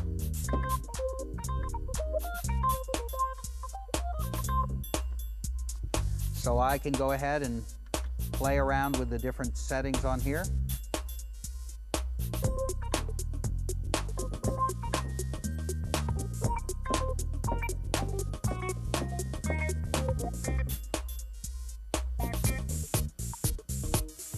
Okay, so you can see how easy it is to get from pattern mode to song mode with all of your mix settings, all of your pattern mutes if you want them, and all of your section changes all recorded into a pattern chain and then converted to a song. One of the cool new things on ES is that each pattern has its own pattern chain. So I have a pattern chain over here for disco.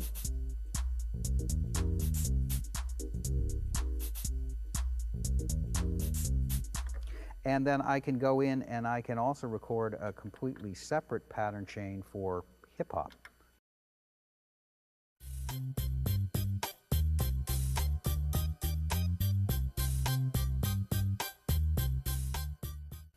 Let's take a look at song mode and some of the features that are unique to it, and then also some features that are shared between both song and pattern mode. It's pretty easy to use the transport controls. They work just like again, like a tape machine. And one of the things that I can do is, if I want to set a point that I want to locate to at any time, maybe it's a section of the song that I'm going to be working on continually, I simply hit the set locate, hold it down, and hit one of the location buttons, which are also the rewind and fast forward buttons. I've stored one location, measure 8. Now I'm going to store the second one coming up here.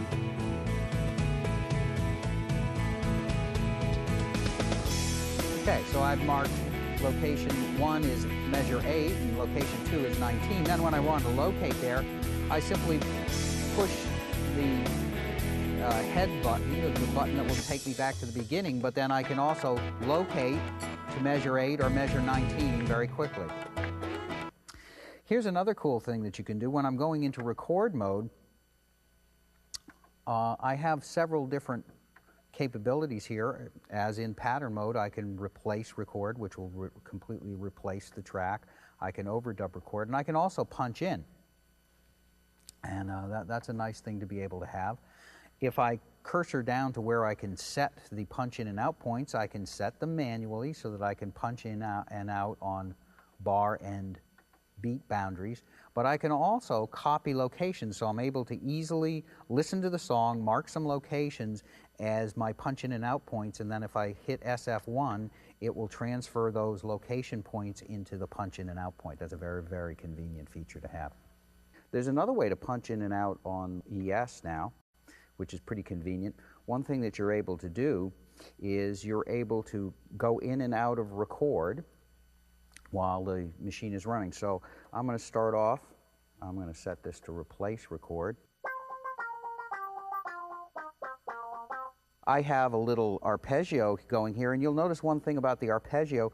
it's not set to hold on, so when I take my finger off the keyboard, I can stop the arpeggio from playing. So this really works very much like the way a musician uses a motif, in that as I hold down the note, I get the entire motif. I can just solo regularly, and then whenever I hold it down, I go back to that motif. Okay, so I'm going to do a little solo here, and what I'm going to do is I'm going to start in record, then I'm going to go out of record, and then come back in. So here we go.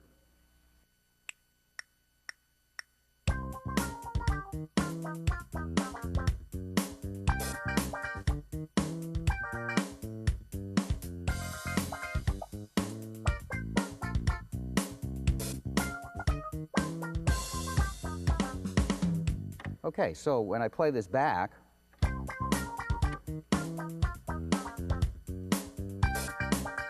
it recorded that first part, and then I went out of record at this point, so now it's not recording, and then it comes back in. So you can see you can just punch in and out anytime you want by going in and hitting the record button again. It starts blinking, and that means you're not in record anymore. It's very convenient also in pattern mode. It works the same way because you can be looping around in the pattern, and you can kind of rehearse what you want to play, and then when you're confident with what you want to solo on, you just hit the rec button again, it stops blinking and goes back into record. A lot of people want to know how they can record all of the tracks at one time. They also want to know how they can record tempo tracks. That's all done in rec setup. If you go over here and cursor over to rec track, you can set rec track to multi, and then it will record all 16 tracks at the same time. And if you go down here, you can record scenes. Scenes will record all of the settings for the knobs and the arpeggio settings into a scene in the song that will change as the data goes by. And you can also record your tempo track here. So you actually have more than 16 tracks here. You have actually 18 tracks. There's 16 individual MIDI tracks, a scene track, and a tempo track, and that's where you select those things in rec setup. Okay, let's talk about some of the features that are in the job mode of song and pattern. When you're creating sequences, there's lots of times that you want to modify the data that you're working with, and so we provide a lot of macro operations to make it a lot easier to get the results that you want. Most of this functionality is common between song and pattern, so we'll look at it in song mode. We press the job button. There's one very important feature that's here. This is undo. What undo allows you to do is, if you've made a mistake, maybe you recorded over something that you didn't want to record over, maybe you've quantized some data and you didn't like the way it turned out, you're able to go in and use the undo feature, and what it does is it takes you back one step in the process so you can recover something that you've thought you had lost, but actually you haven't lost it because you're able to undo it. The other functionality here is divided into what you're going to edit, and lots of times what you'll be editing is the actual note data. So there's a lot of things that you can do to modify what you've recorded. One thing that you probably will want to use at some point is quantizing.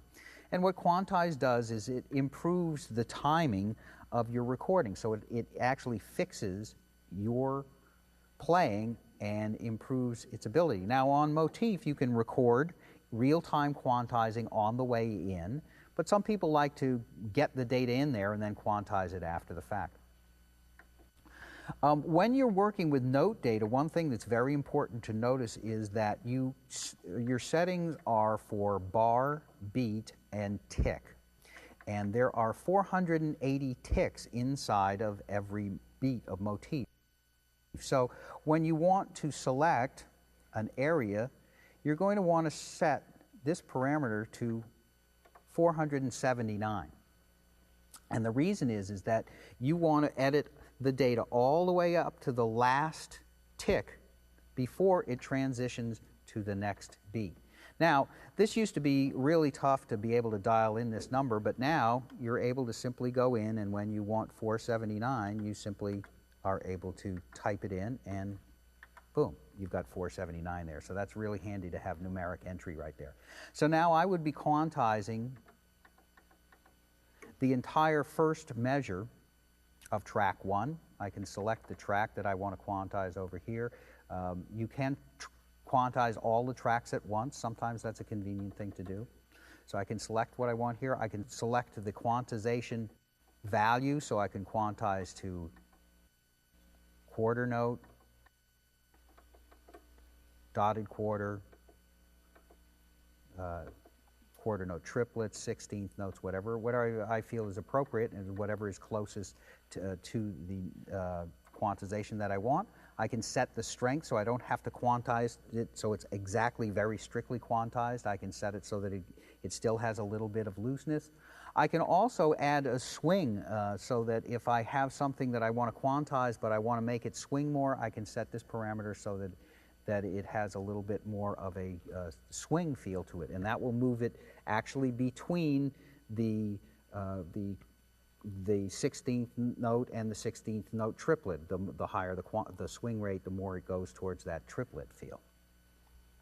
So that's what I can do with quantize. Same thing with modifying the velocity. I'm able to actually offset the velocity. So say I recorded an entire track and it was a little bit soft, I would be able to offset that by a certain amount to bring the level of those velocities up. I can modify the gate time. I can make things shorter. I can transpose things. I can create rolls. So again, there's a lot of things that I can do here, which are macros for modifying the note data that I have. I can also create and delete measures here. That's something if I want to create a measure and fit another measure inside of the song, or I want to delete some measures in a song, I do it here. And I also have track parameters here.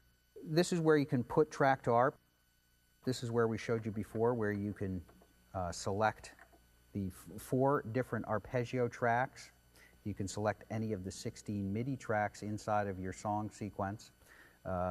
And this is where you can set the parameters for creating your own user arpeggios.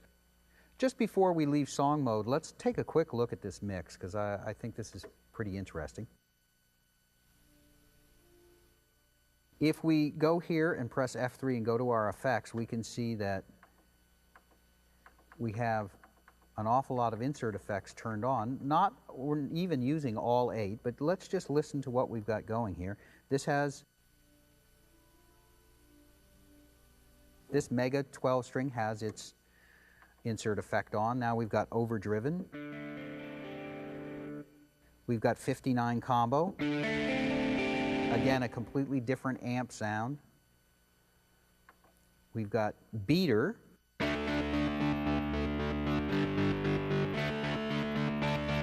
Again, a completely different amplifier sound.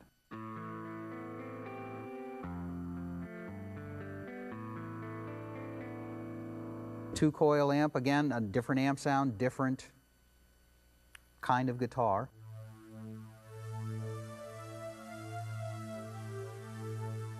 Kind of a vintage string with a phaser on it, so that's also, again, a different amp sound.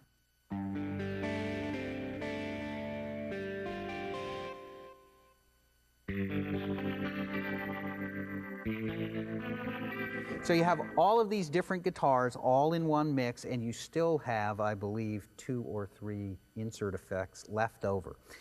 If you wanted to, you could go to Effect, you could turn that insert effect on for your A to D converter over there. AD stands for analog to digital conversion, and that's for the A to D input on the back of Motif. And you could plug a real guitar into the A to D input and use those same distortion effects and play over the top of your Motif with a real guitar, or you could set the A to D input to mic level and you could plug a microphone in there and have its own separate reverb. You could have a noise gate or a compressor on your microphone. So it really is a full-fledged digital signal processor that you can use for external devices as well as for the internal sounds.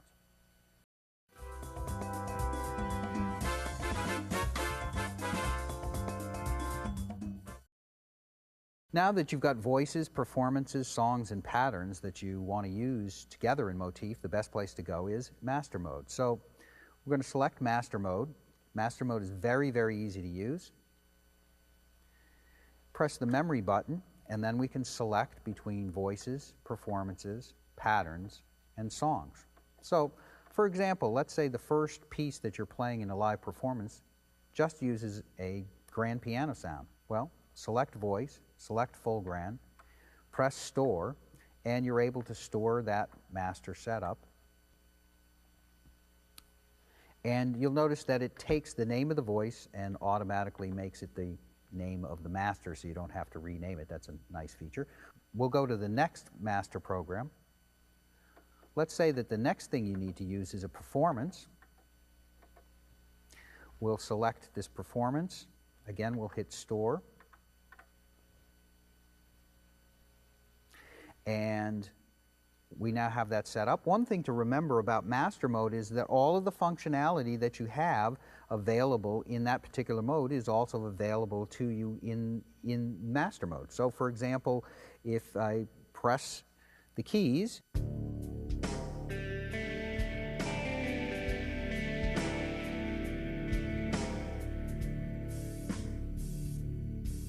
I can still use all the different arpeggio settings that were set up for that performance. Okay? Let's go ahead to our next performance. In this case, we're going to select a pattern. And now again, we can store this to the master. And now I'm ready to play my pattern when I hit the transport button.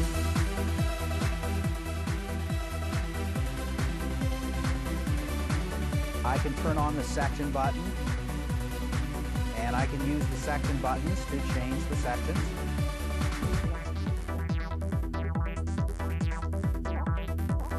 And I have an arpeggio set up here.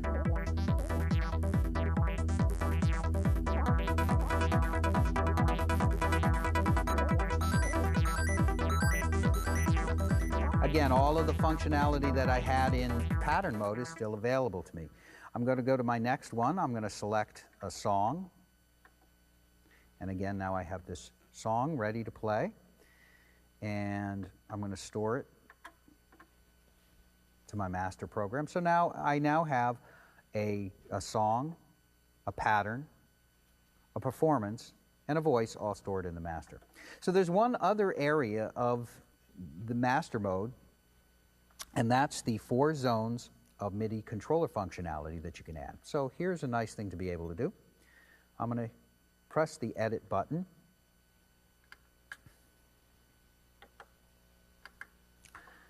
First thing that I want to do is I want to turn on the zone switch. So unless the zone switch is turned on, there's really not that much to edit in master mode. So I turn on the zone switch, and that turns on the 4 zones of MIDI master mode functionality. Now when I go over here, I can select between the 4 zones. And so the first thing that happens is, when I look at this, I can see that the MIDI transmit switch for channel 1 is on, the TG switch is on, and the MIDI switch is on. What this means is that when I press on the keyboard, it will be transmitting both to the tone generator and on channel 1 externally to MIDI. Now, what I could do here is I could set the MIDI switch to off. On zone 1, I could set the transmit switch channel to 2. I could set the transmit channel to 2 on zone 2 and turn the MIDI switch on. And now when I press on the keyboard, I'm going to be sending out on channel 2 to external devices. Well, why would I want to do that? For example, it's very possible that I would want to create a split where I played one part of the keyboard and sent it externally to a MIDI device, and I played another part of the keyboard and I transmitted to the internal part of Motif. So to do that, I can set limits here. So if I want to set a low limit, again, I'm going to use the keyboard. And so now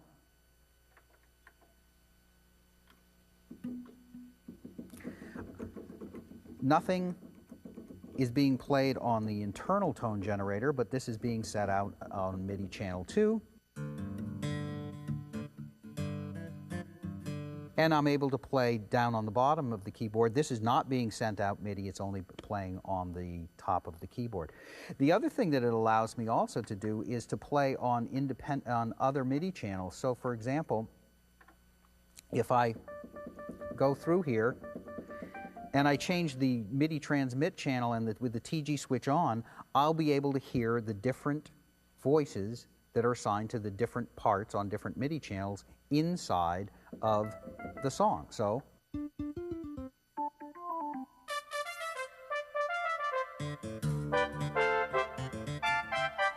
actually any 4 sounds that I want to play from the keyboard at any time in the song, I can set them up and set up 4 zones to do that. Once I've gotten the settings that I'd like, I can simply hit the store button and store that. And that's all set up in my master program. Then when I call up the different master programs, all of the settings for all of my gear, including external gear and including what I want to play on the keyboard, is all set up. So it's a great way to put it all together when you finally get to the point where you're doing a live performance. You don't want to be jumping from mode to mode. You want to put it all together in master mode and then add the MIDI master keyboard functionality on top of that to control your whole setup.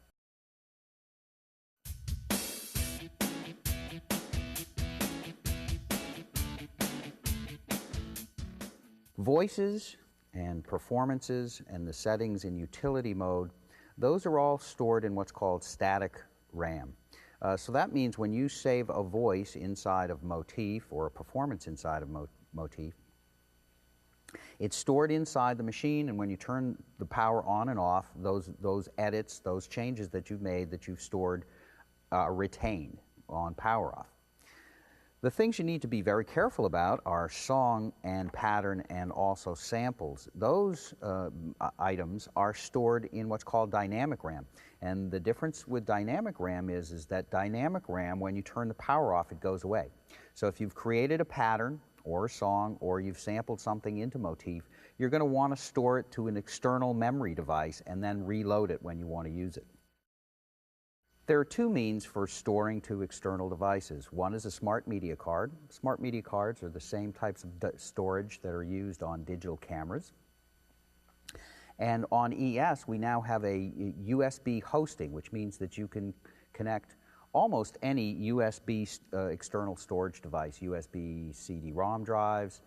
There are small memory sticks. This is actually a 256 megabyte USB, what's called a flash disk. So these are just like a little teeny hard drive, and you can insert this in back of the Motif and store it to that. So we'll show you how to do that in a second.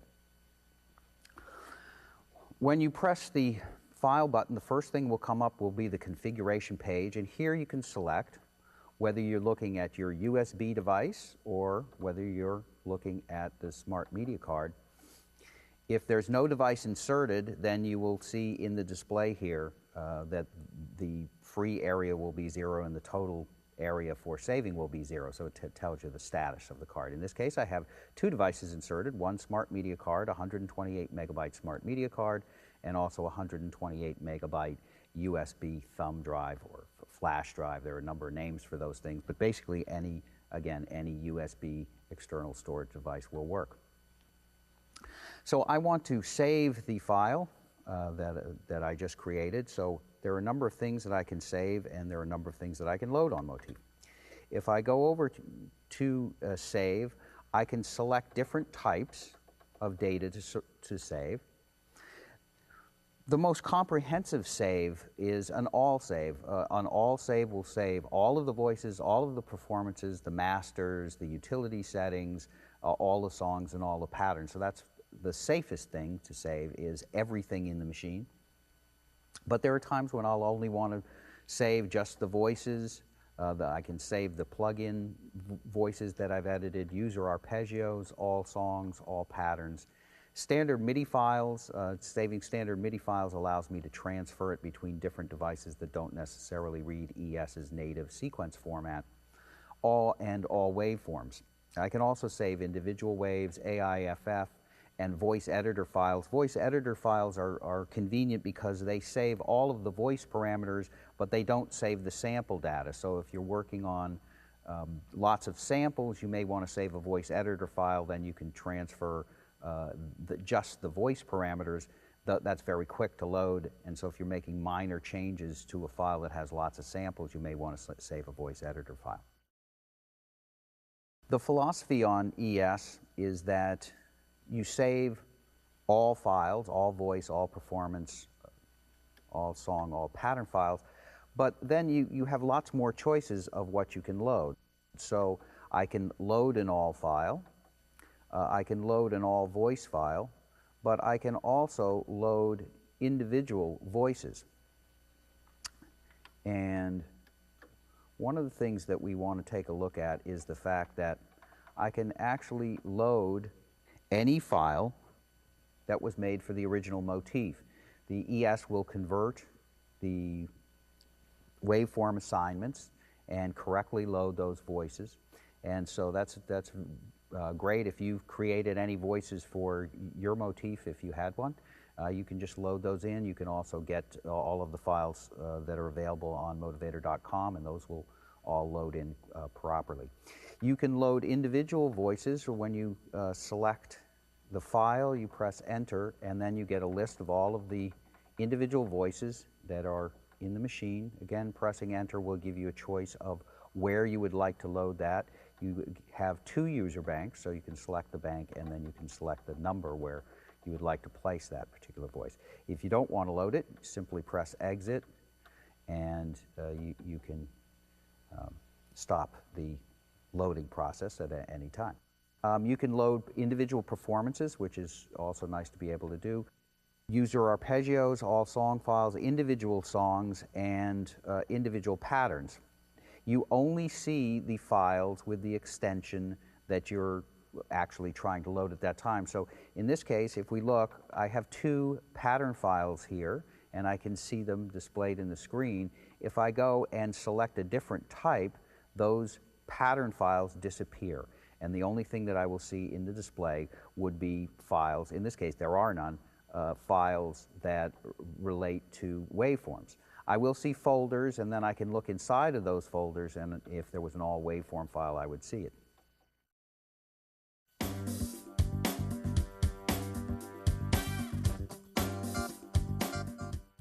For those of you who've upgraded from Motif to Motif ES, we'd like to go over the process for transferring your songs and patterns and getting them into the ES.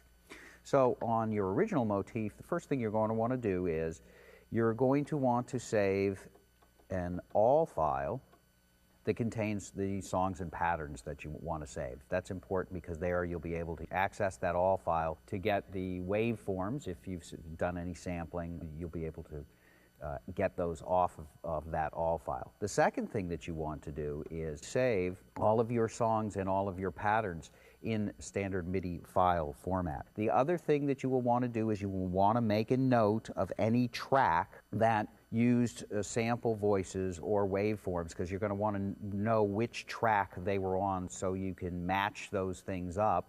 The standard MIDI file will have the note data that drives the samples, and the waveform will have the sample data, so you'll have to match those back up and make sure that you load the sample voice or the waveform onto the right track. If you wanted to, you could take all of your preset voices that were used in your sequence, edit them a little bit, and save them to a user voice, and then load in that user voice file. The other thing that you will need to load in is your sample voices, so we'll go over to file mode and we'll show you how you do that. This is a file that was one of the demos for the original Motif, and we're going to go and we're going to select waveform. If we go into this folder, there is the Brahms Concerto. Again, this was one of the demos for the original Motif, and here is a waveform. It's a waveform of a real violin. And then when we select this, we could pick the track that we want to load it into, and it will load it into our song. So that's all we have to do is select there, we press enter, and then that's going to load that into the track. Once we've loaded in the standard MIDI file, then we'll be able to join those back up, and you'll be able to basically transfer all of your old Motif songs and patterns into the ES.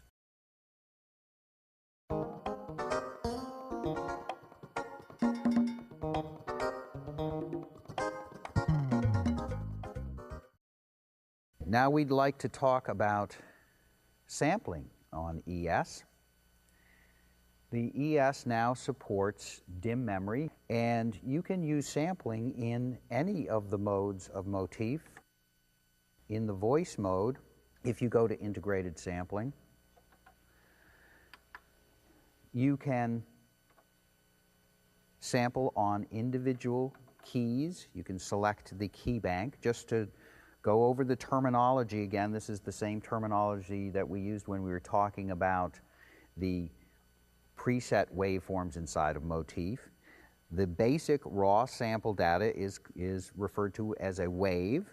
A wave gets assigned to a key bank, and a key bank can either be one key or it can be a range of keys. And so you could have a sample that was originally sampled at C3, but it got stretched so that it would play and get pitch shifted to the different notes between a range of keys. And those key banks are put together into what was called a waveform.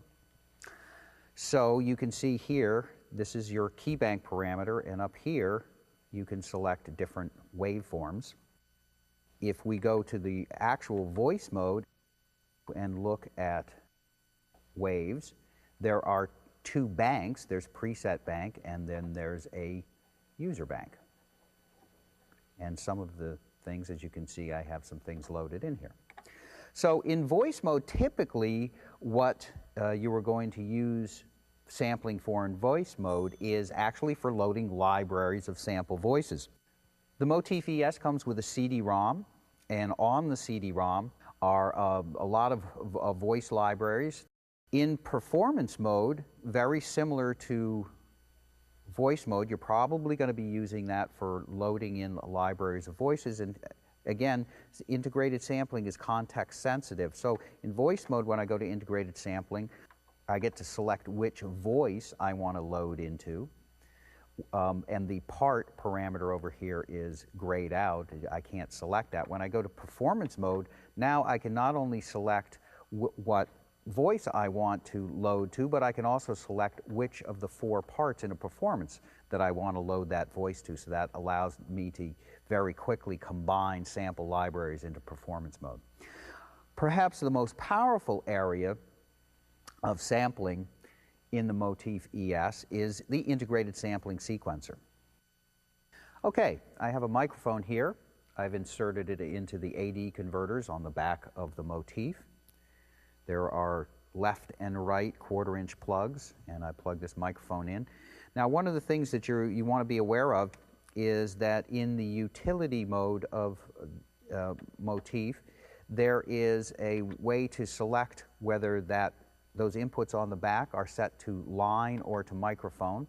I can select here and switch between line input, which is a slightly higher level than microphone, so that when I select microphone, now there's a mic preamp in there, a very high quality microphone preamp that will boost the signal so that the microphones can be used for sampling. So now I'm going to go to pattern mode here. And I have some other settings that I can use. Here's my microphone. Just going to turn it on there, and so you can hear it. And if I go to mixing and then to edit, one of the things that I can do here now is if I select F6 effect, I can turn the insert effects on for the A to D input. So now actually this microphone has an insert effects on it, and we'll show you where you can set those up.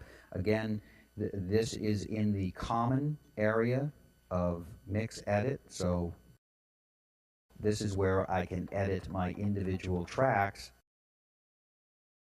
When I want to go to common, I press the common button, and then if I go over here and press F5, I have the settings for the audio input. So in performance, song, and pattern, each of the performances, songs, and patterns has an area where I can preset what happens with the audio input.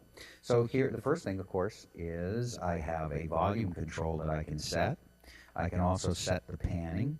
You'll notice one of the things that I've done here presetting this up is I have set the mono stereo switch. If I select right mono, I'm plugged into the right-hand input, so I'm not going to get anything if the left mono is there. I want to have right mono selected.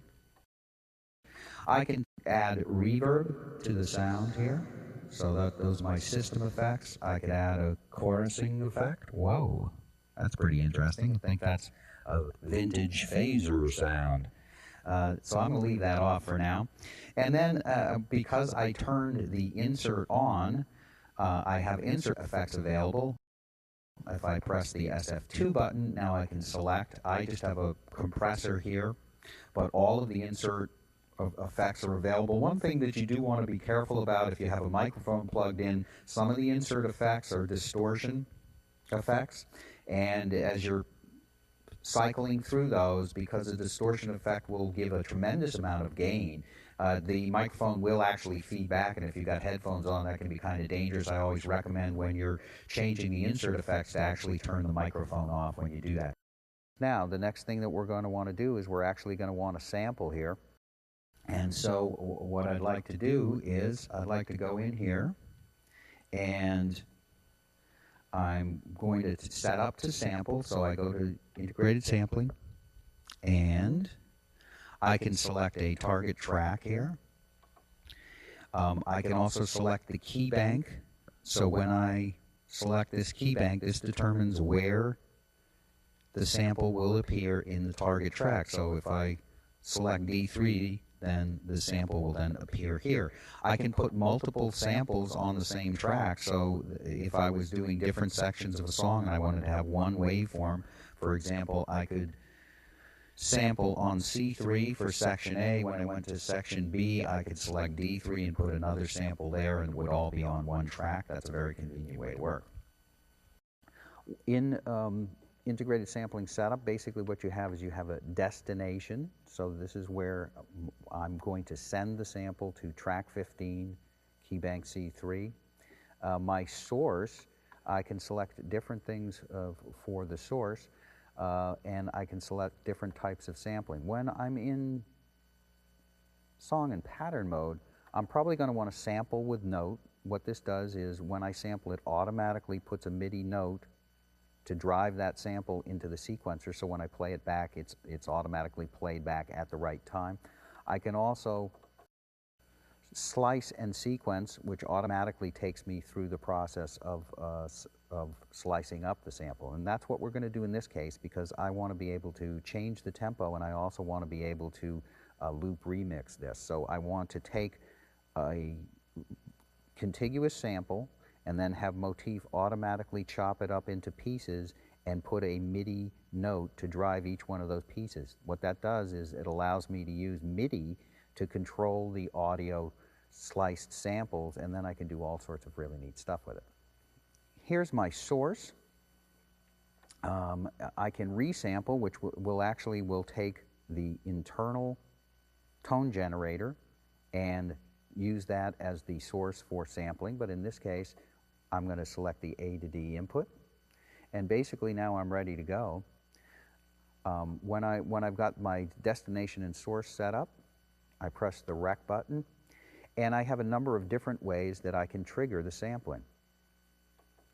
I can use level, so when I go past this small triangle, then the sampling will start only when it goes past that trigger point. I can select punch in, so that it will automatically punch in measure boundaries, which is a very convenient way to work when you're working in the sequencer, and that's what I'm going to do here. I can also do it manually, so when I press the rec button, it starts recording. When I hit the stop button, it stops recording. So let's punch in. We use punch in, and we're going to rec. It's standby at this point. So I've pressed the rec button, and now it's waiting. It's waiting for me to start the sequencer, and once I've started the sequencer, it's going to automatically record here. There we go. 1, 2, 3, 4, 5, 6, 7, 8. And it takes me right to the slice page, and I'm able to 1, 2, 3, 4, 5, 6, 7, 8. 1, 2, 3, 4, 5, 6, 7, 8.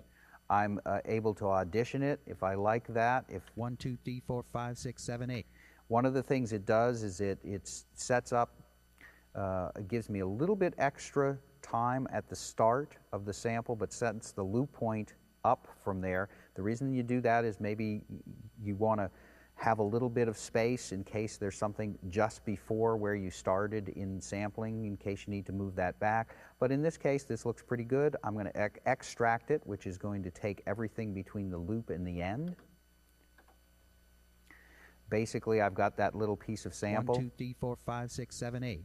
Once we finish the sampling, it takes us to the slice page, and here we can set some parameters. This is the algorithm for slicing up the data. There are different types. These are typically for beats. You have things for phrases. The longer the release on a sound, like for example with cymbals, you'd probably want to use phase 3. Phase 4 is actually meant mostly for vocals.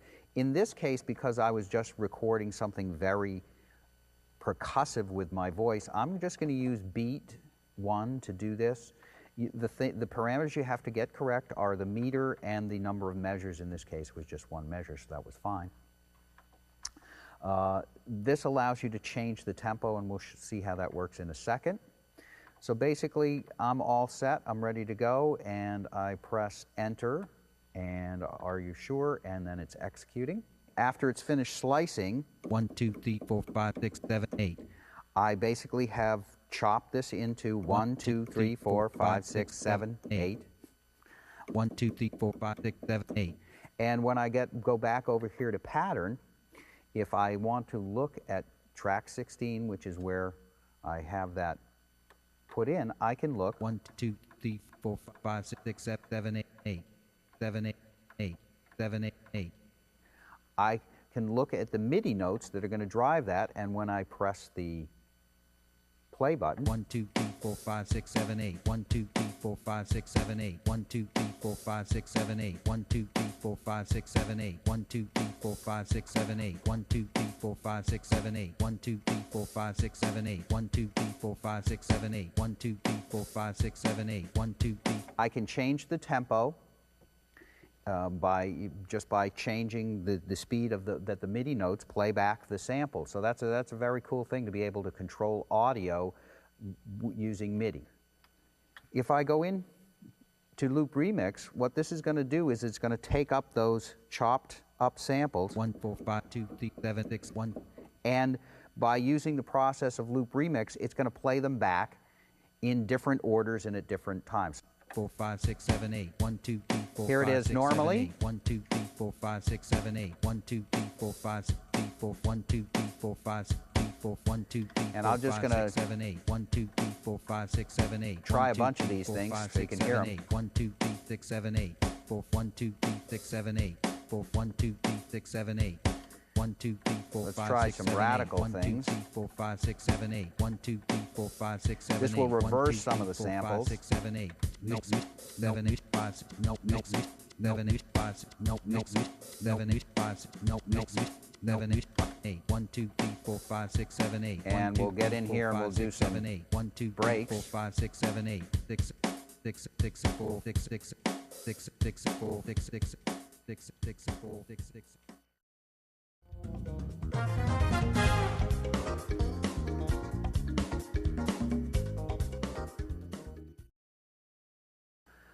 The next thing that we're going to do is we're going to load up a waveform. You can load .wav or .aiff files.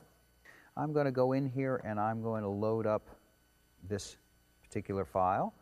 And what I'd like to do now is I'd like to go to pattern mode. I'm going to select a brand new pattern. Go back to File and select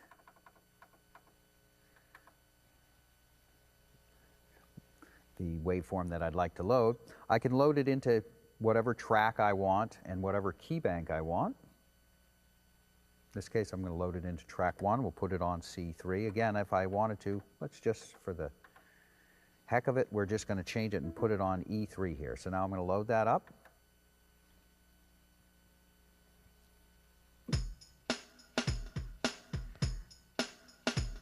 Okay, so now I've got that loaded into pattern mode.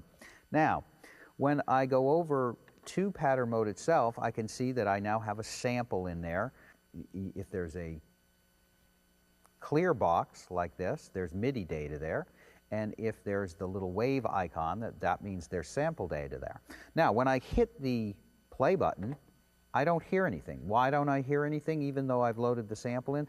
Well, the sample is here, but there's no MIDI note to trigger it. So if I simply wanted to create a loop that had this in here, I could go to record, and I can real-time quantize this. I turn a loop off here, and I'm just going to go in and go ahead and record just a trigger to make sure that that sample plays back.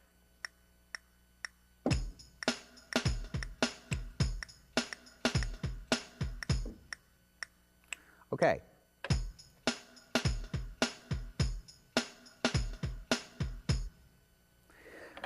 If you noticed, the tempo of the click and the tempo of the loop were different. So that's really not going to work. So what I need to do here is I need to slice that loop up, and I need to get Motif to ES to automatically generate the right MIDI note number so that I can play this loop back at the tempo that I want it. So I go to integrated sampling sequencing.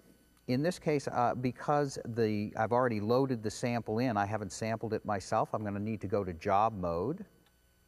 So integrated sampling jobs, and F1 is key bank. And here I have a lot of things that I can do to this sample. One thing that you may want to do a lot is to normalize your sample. If you've sampled something and it's at a low volume, normalizing will take that sample and expand the volume range of it. So if you look at the display and sampling, if you're only filling the bottom portion of that display, normalizing will bring it up so that it's covering the full dynamic range. In this case, what I'm going to do is I'm going to go to slice. And again, for most beats, it's very typical to be able to just use the beat 1.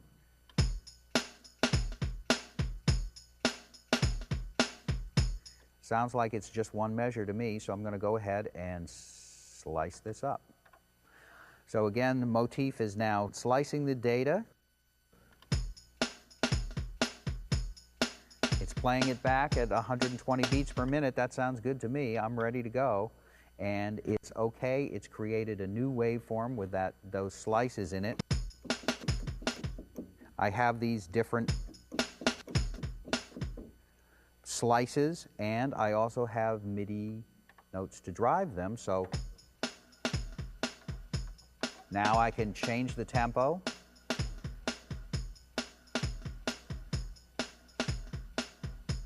And of course, I can also use loop remix. So I'm going to go in here.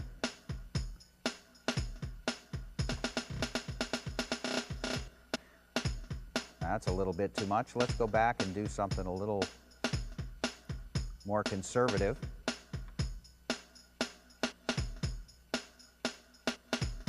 Okay, as you can see, loop remix, you can take any kind of a groove. You've got 1,200 different variations to play around with to make that groove your own.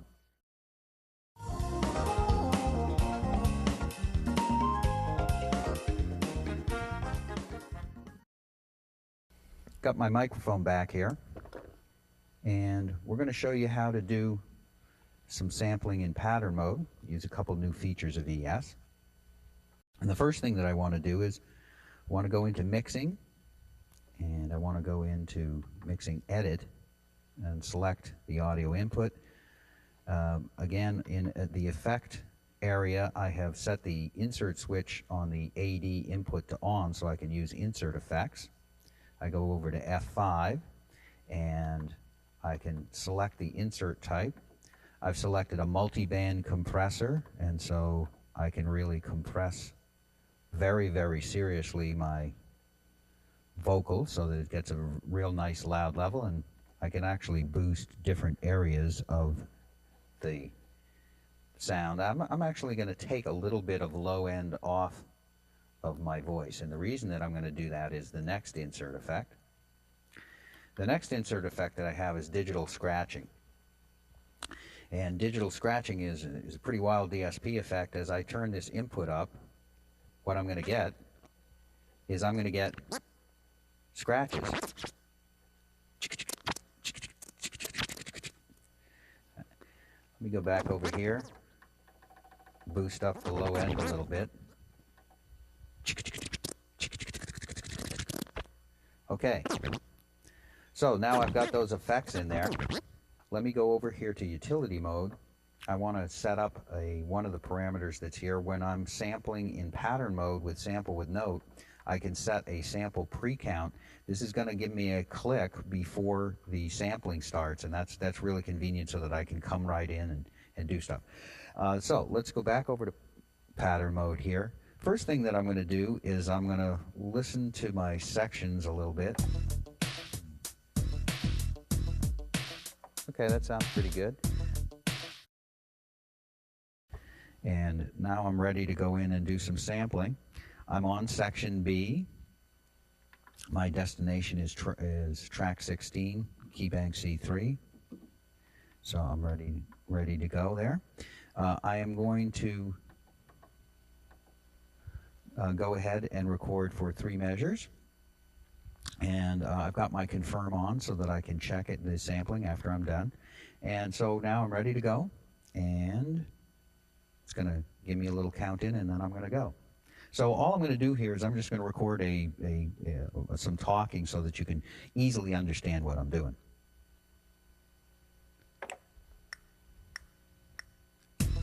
Section B, C3. Section B, C3. Section B, C3. Section B, C3. Okay. That sounds fine. So now when I go back over here, Section B, C3. Section B, C3. Section B, C3. Section B, C3. Section B, C3. Section B, C3. okay, now I'm going to go over here to section C, select a new section, go back to integrated sampling. Now, I'm going to move the key bank up, and on the same track, track 16, I'm going to put, on this note, D3, I'm going to put another sample for section C. So here we go again. Ready to go. And here we go. I just want to confirm one thing. This pattern is actually 4 measures long, so when I punch in and out here, I'm going to want to set this to punch in and out on measure 4. Here we go.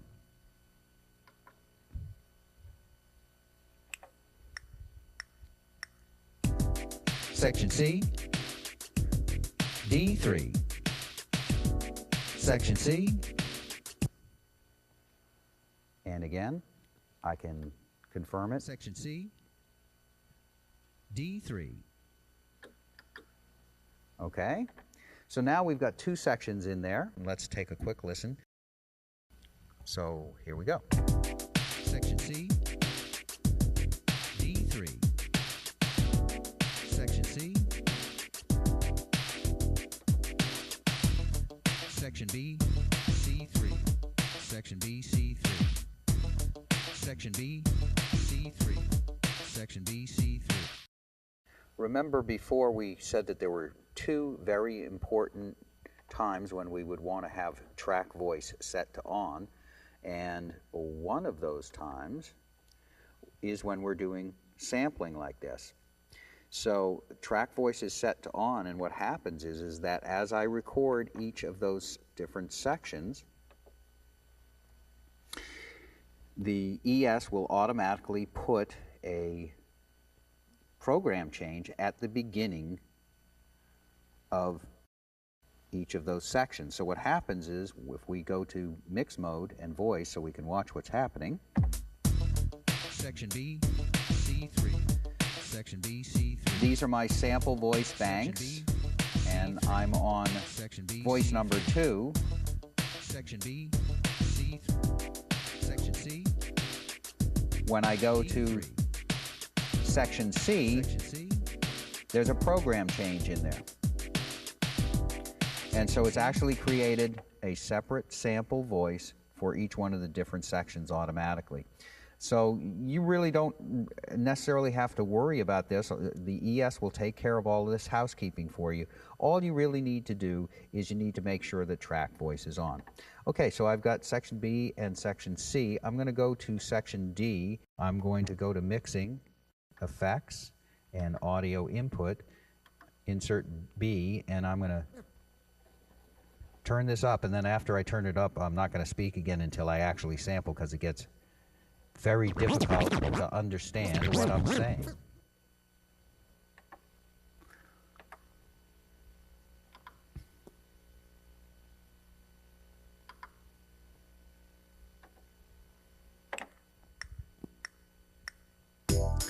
Here we go.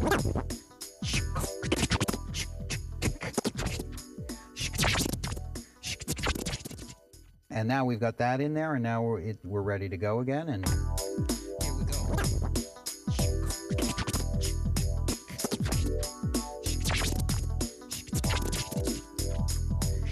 if we go to mixing, Here we go.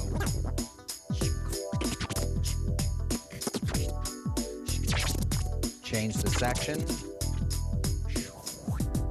Section C, D3. Section B, C3. Section B, C3. Section C, D3. So you can see it's very, very easy to add vocal parts right into pattern mode.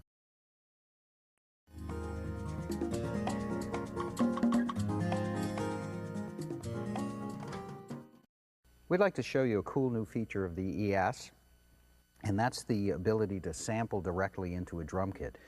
Sometimes you'd like to take some of the internal preset kits or your own user kits that you've built up, and you just want to replace a couple of sampled sounds into that drum kit. You can do that now with the ES.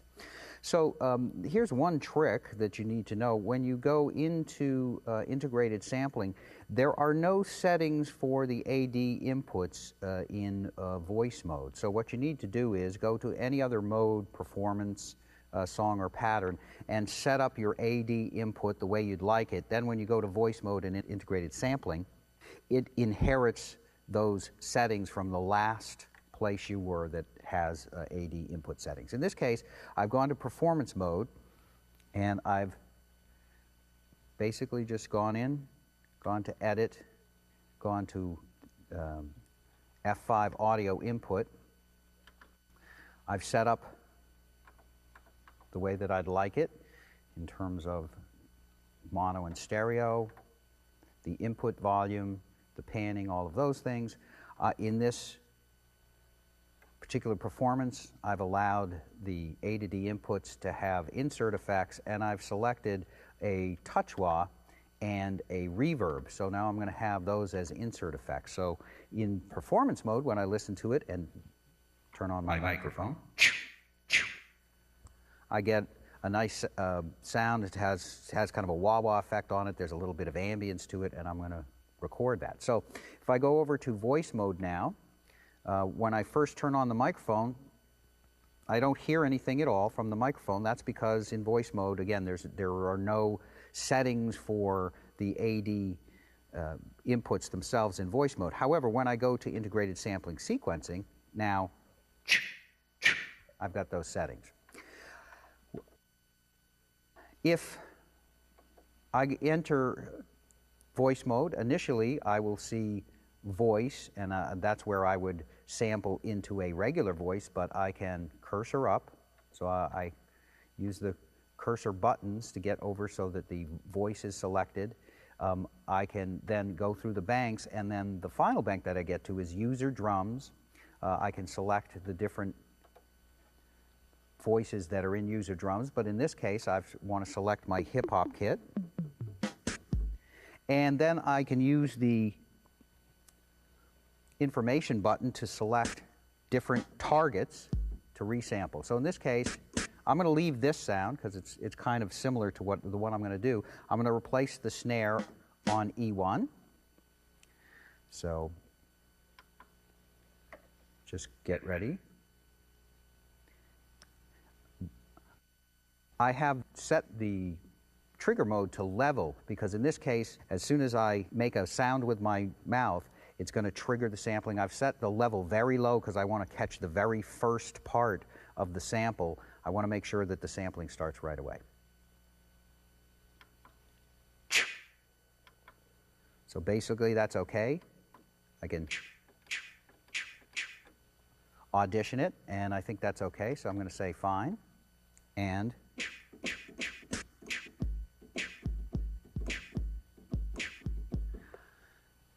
now I'm going to go ahead and I'm going to replace this kick drum. Boom. Say OK. And now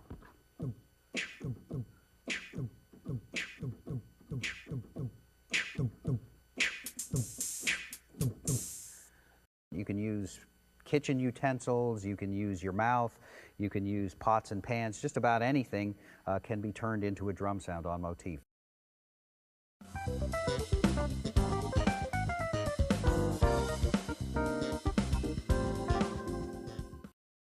Let's do a quick review of all of the things we've shown you about Phrase Factory.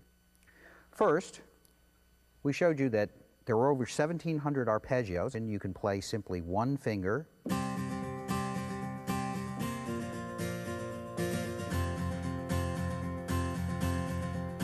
and get very accurate reproductions of, for example, guitar strumming. You can also, it does chord recognition, so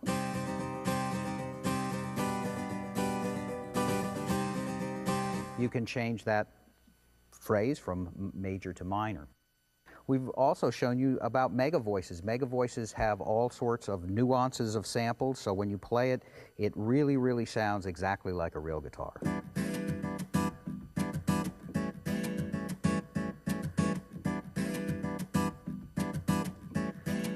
We've shown you how you can use the arpeggio settings here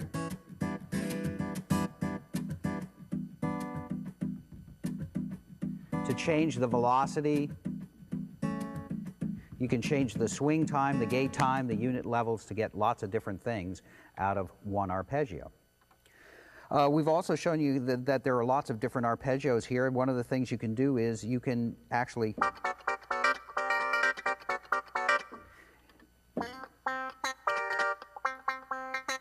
you have 5 different arpeggios that you can use, and sometimes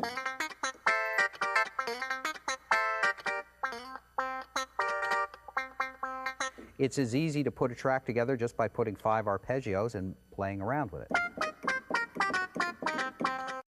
There are a lot of great arpeggios for all kinds of different kinds of music.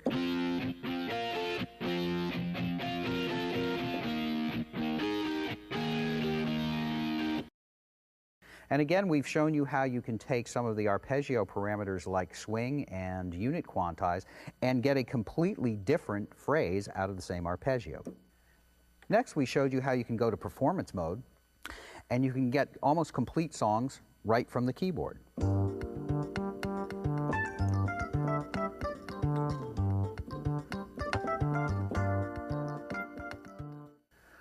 We also can add those arpeggios with drum phrases.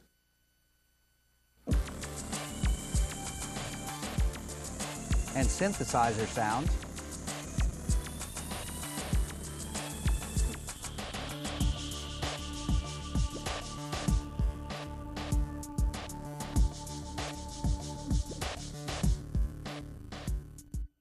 Next, we showed you how you could take those arpeggios. You could go to Rec Setup. You could set up 5 different arpeggios very easily, storing them so that they could be recorded into either pattern or song mode. Make sure your Rec ARP is on, and that will actually record the output of the arpeggio data. We also showed you how you could go and take the internal drum phrases, easily assign them to a track, and then go in and use Loop Remix to create different variations.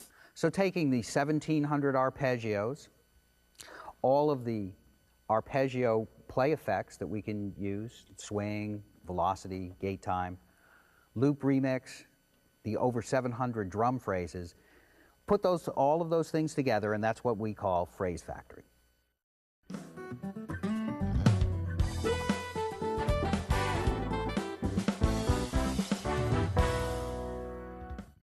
One of the goals in the development of the ES was to bring even further integration with the computer. So now we're going to show you some of the new features in the ES that deal with how you use ES when it's connected with the computer. I've selected the SQ01 software that comes on the CD-ROM. This is Yamaha software. And basically the setup will be very similar for any software sequencer. I'm going to select MIDI, and then I have connected the ES to my computer via USB cable. In the utility mode of Motif, I've gone to F5 MIDI and other, SF4, and I've selected USB as the MIDI in and out port. The reason that I want to use USB is capable of multi-port communication. With MIDI, we just have 16 channels. With USB, we can have multiple ports of 16 channels, and that's very important when we're doing some of the very interesting things that I'm going to show you. The actual MIDI data for the mix mode, for the multi-timbral operation, is transmitted on USB port 1. USB port 2 is used for the plug-in board, so I'm going to select both of those. And USB 3 and 4 are used for communication with the remote control capabilities of Motif, and I'll show that to you in just one second. So I'm going to select those devices and say yes. Then there's one other thing that I want to do here in Setup. I want to go to Setup. I want to select Remote Control, and then I'm going to select O1X as the mode. O1X is a new product from Yamaha. It is an MLAN mixing studio, and it also supports the Logic control protocol and the Mackie control protocol.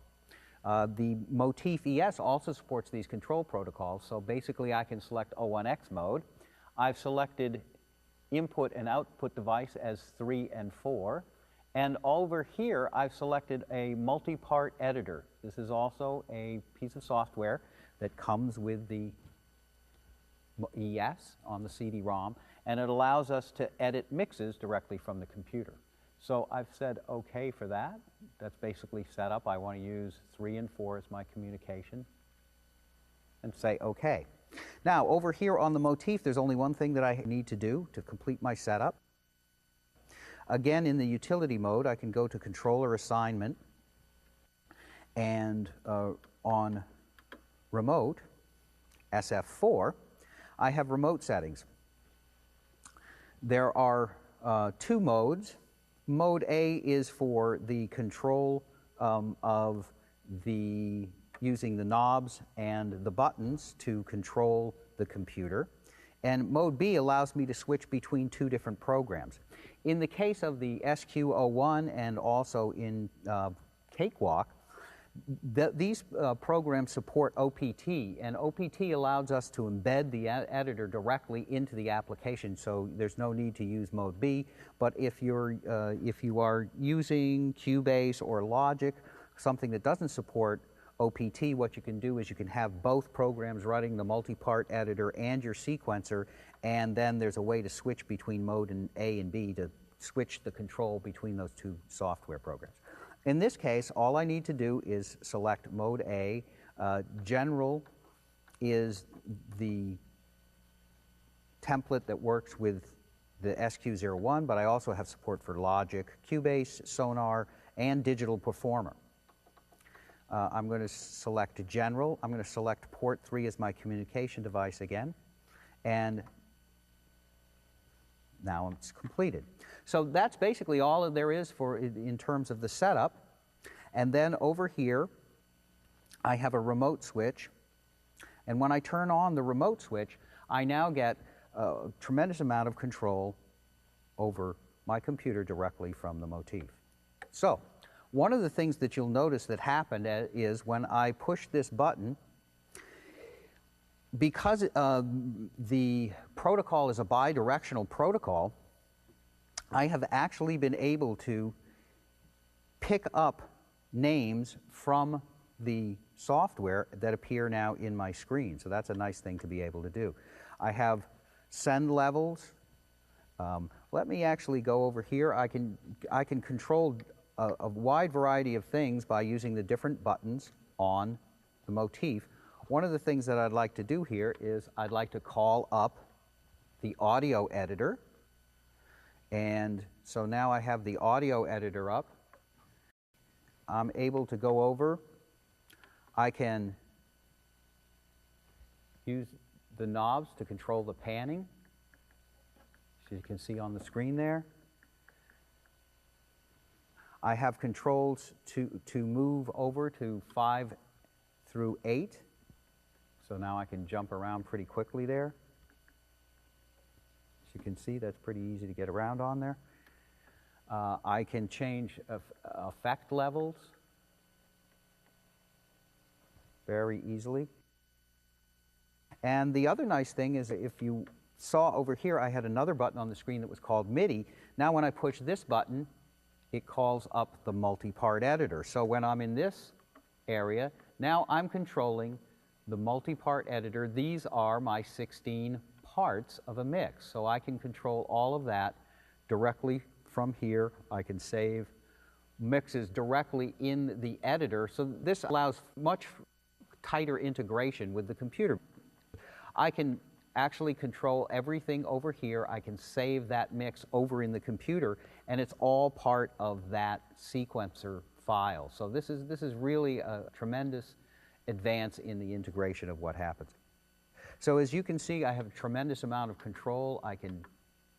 Don't have to even be near the computer to be able to switch screens. I can call up the aux bus. I can call up MIDI.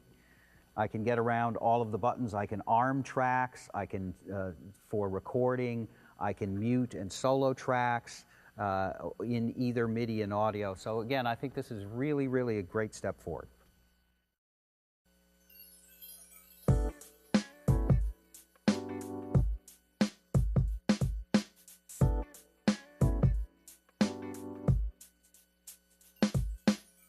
Don't matter what you're going through, just let the music carry you away, away. Just kicking with friends today. We've got time on our side, just you and I, so let's just ride away, away.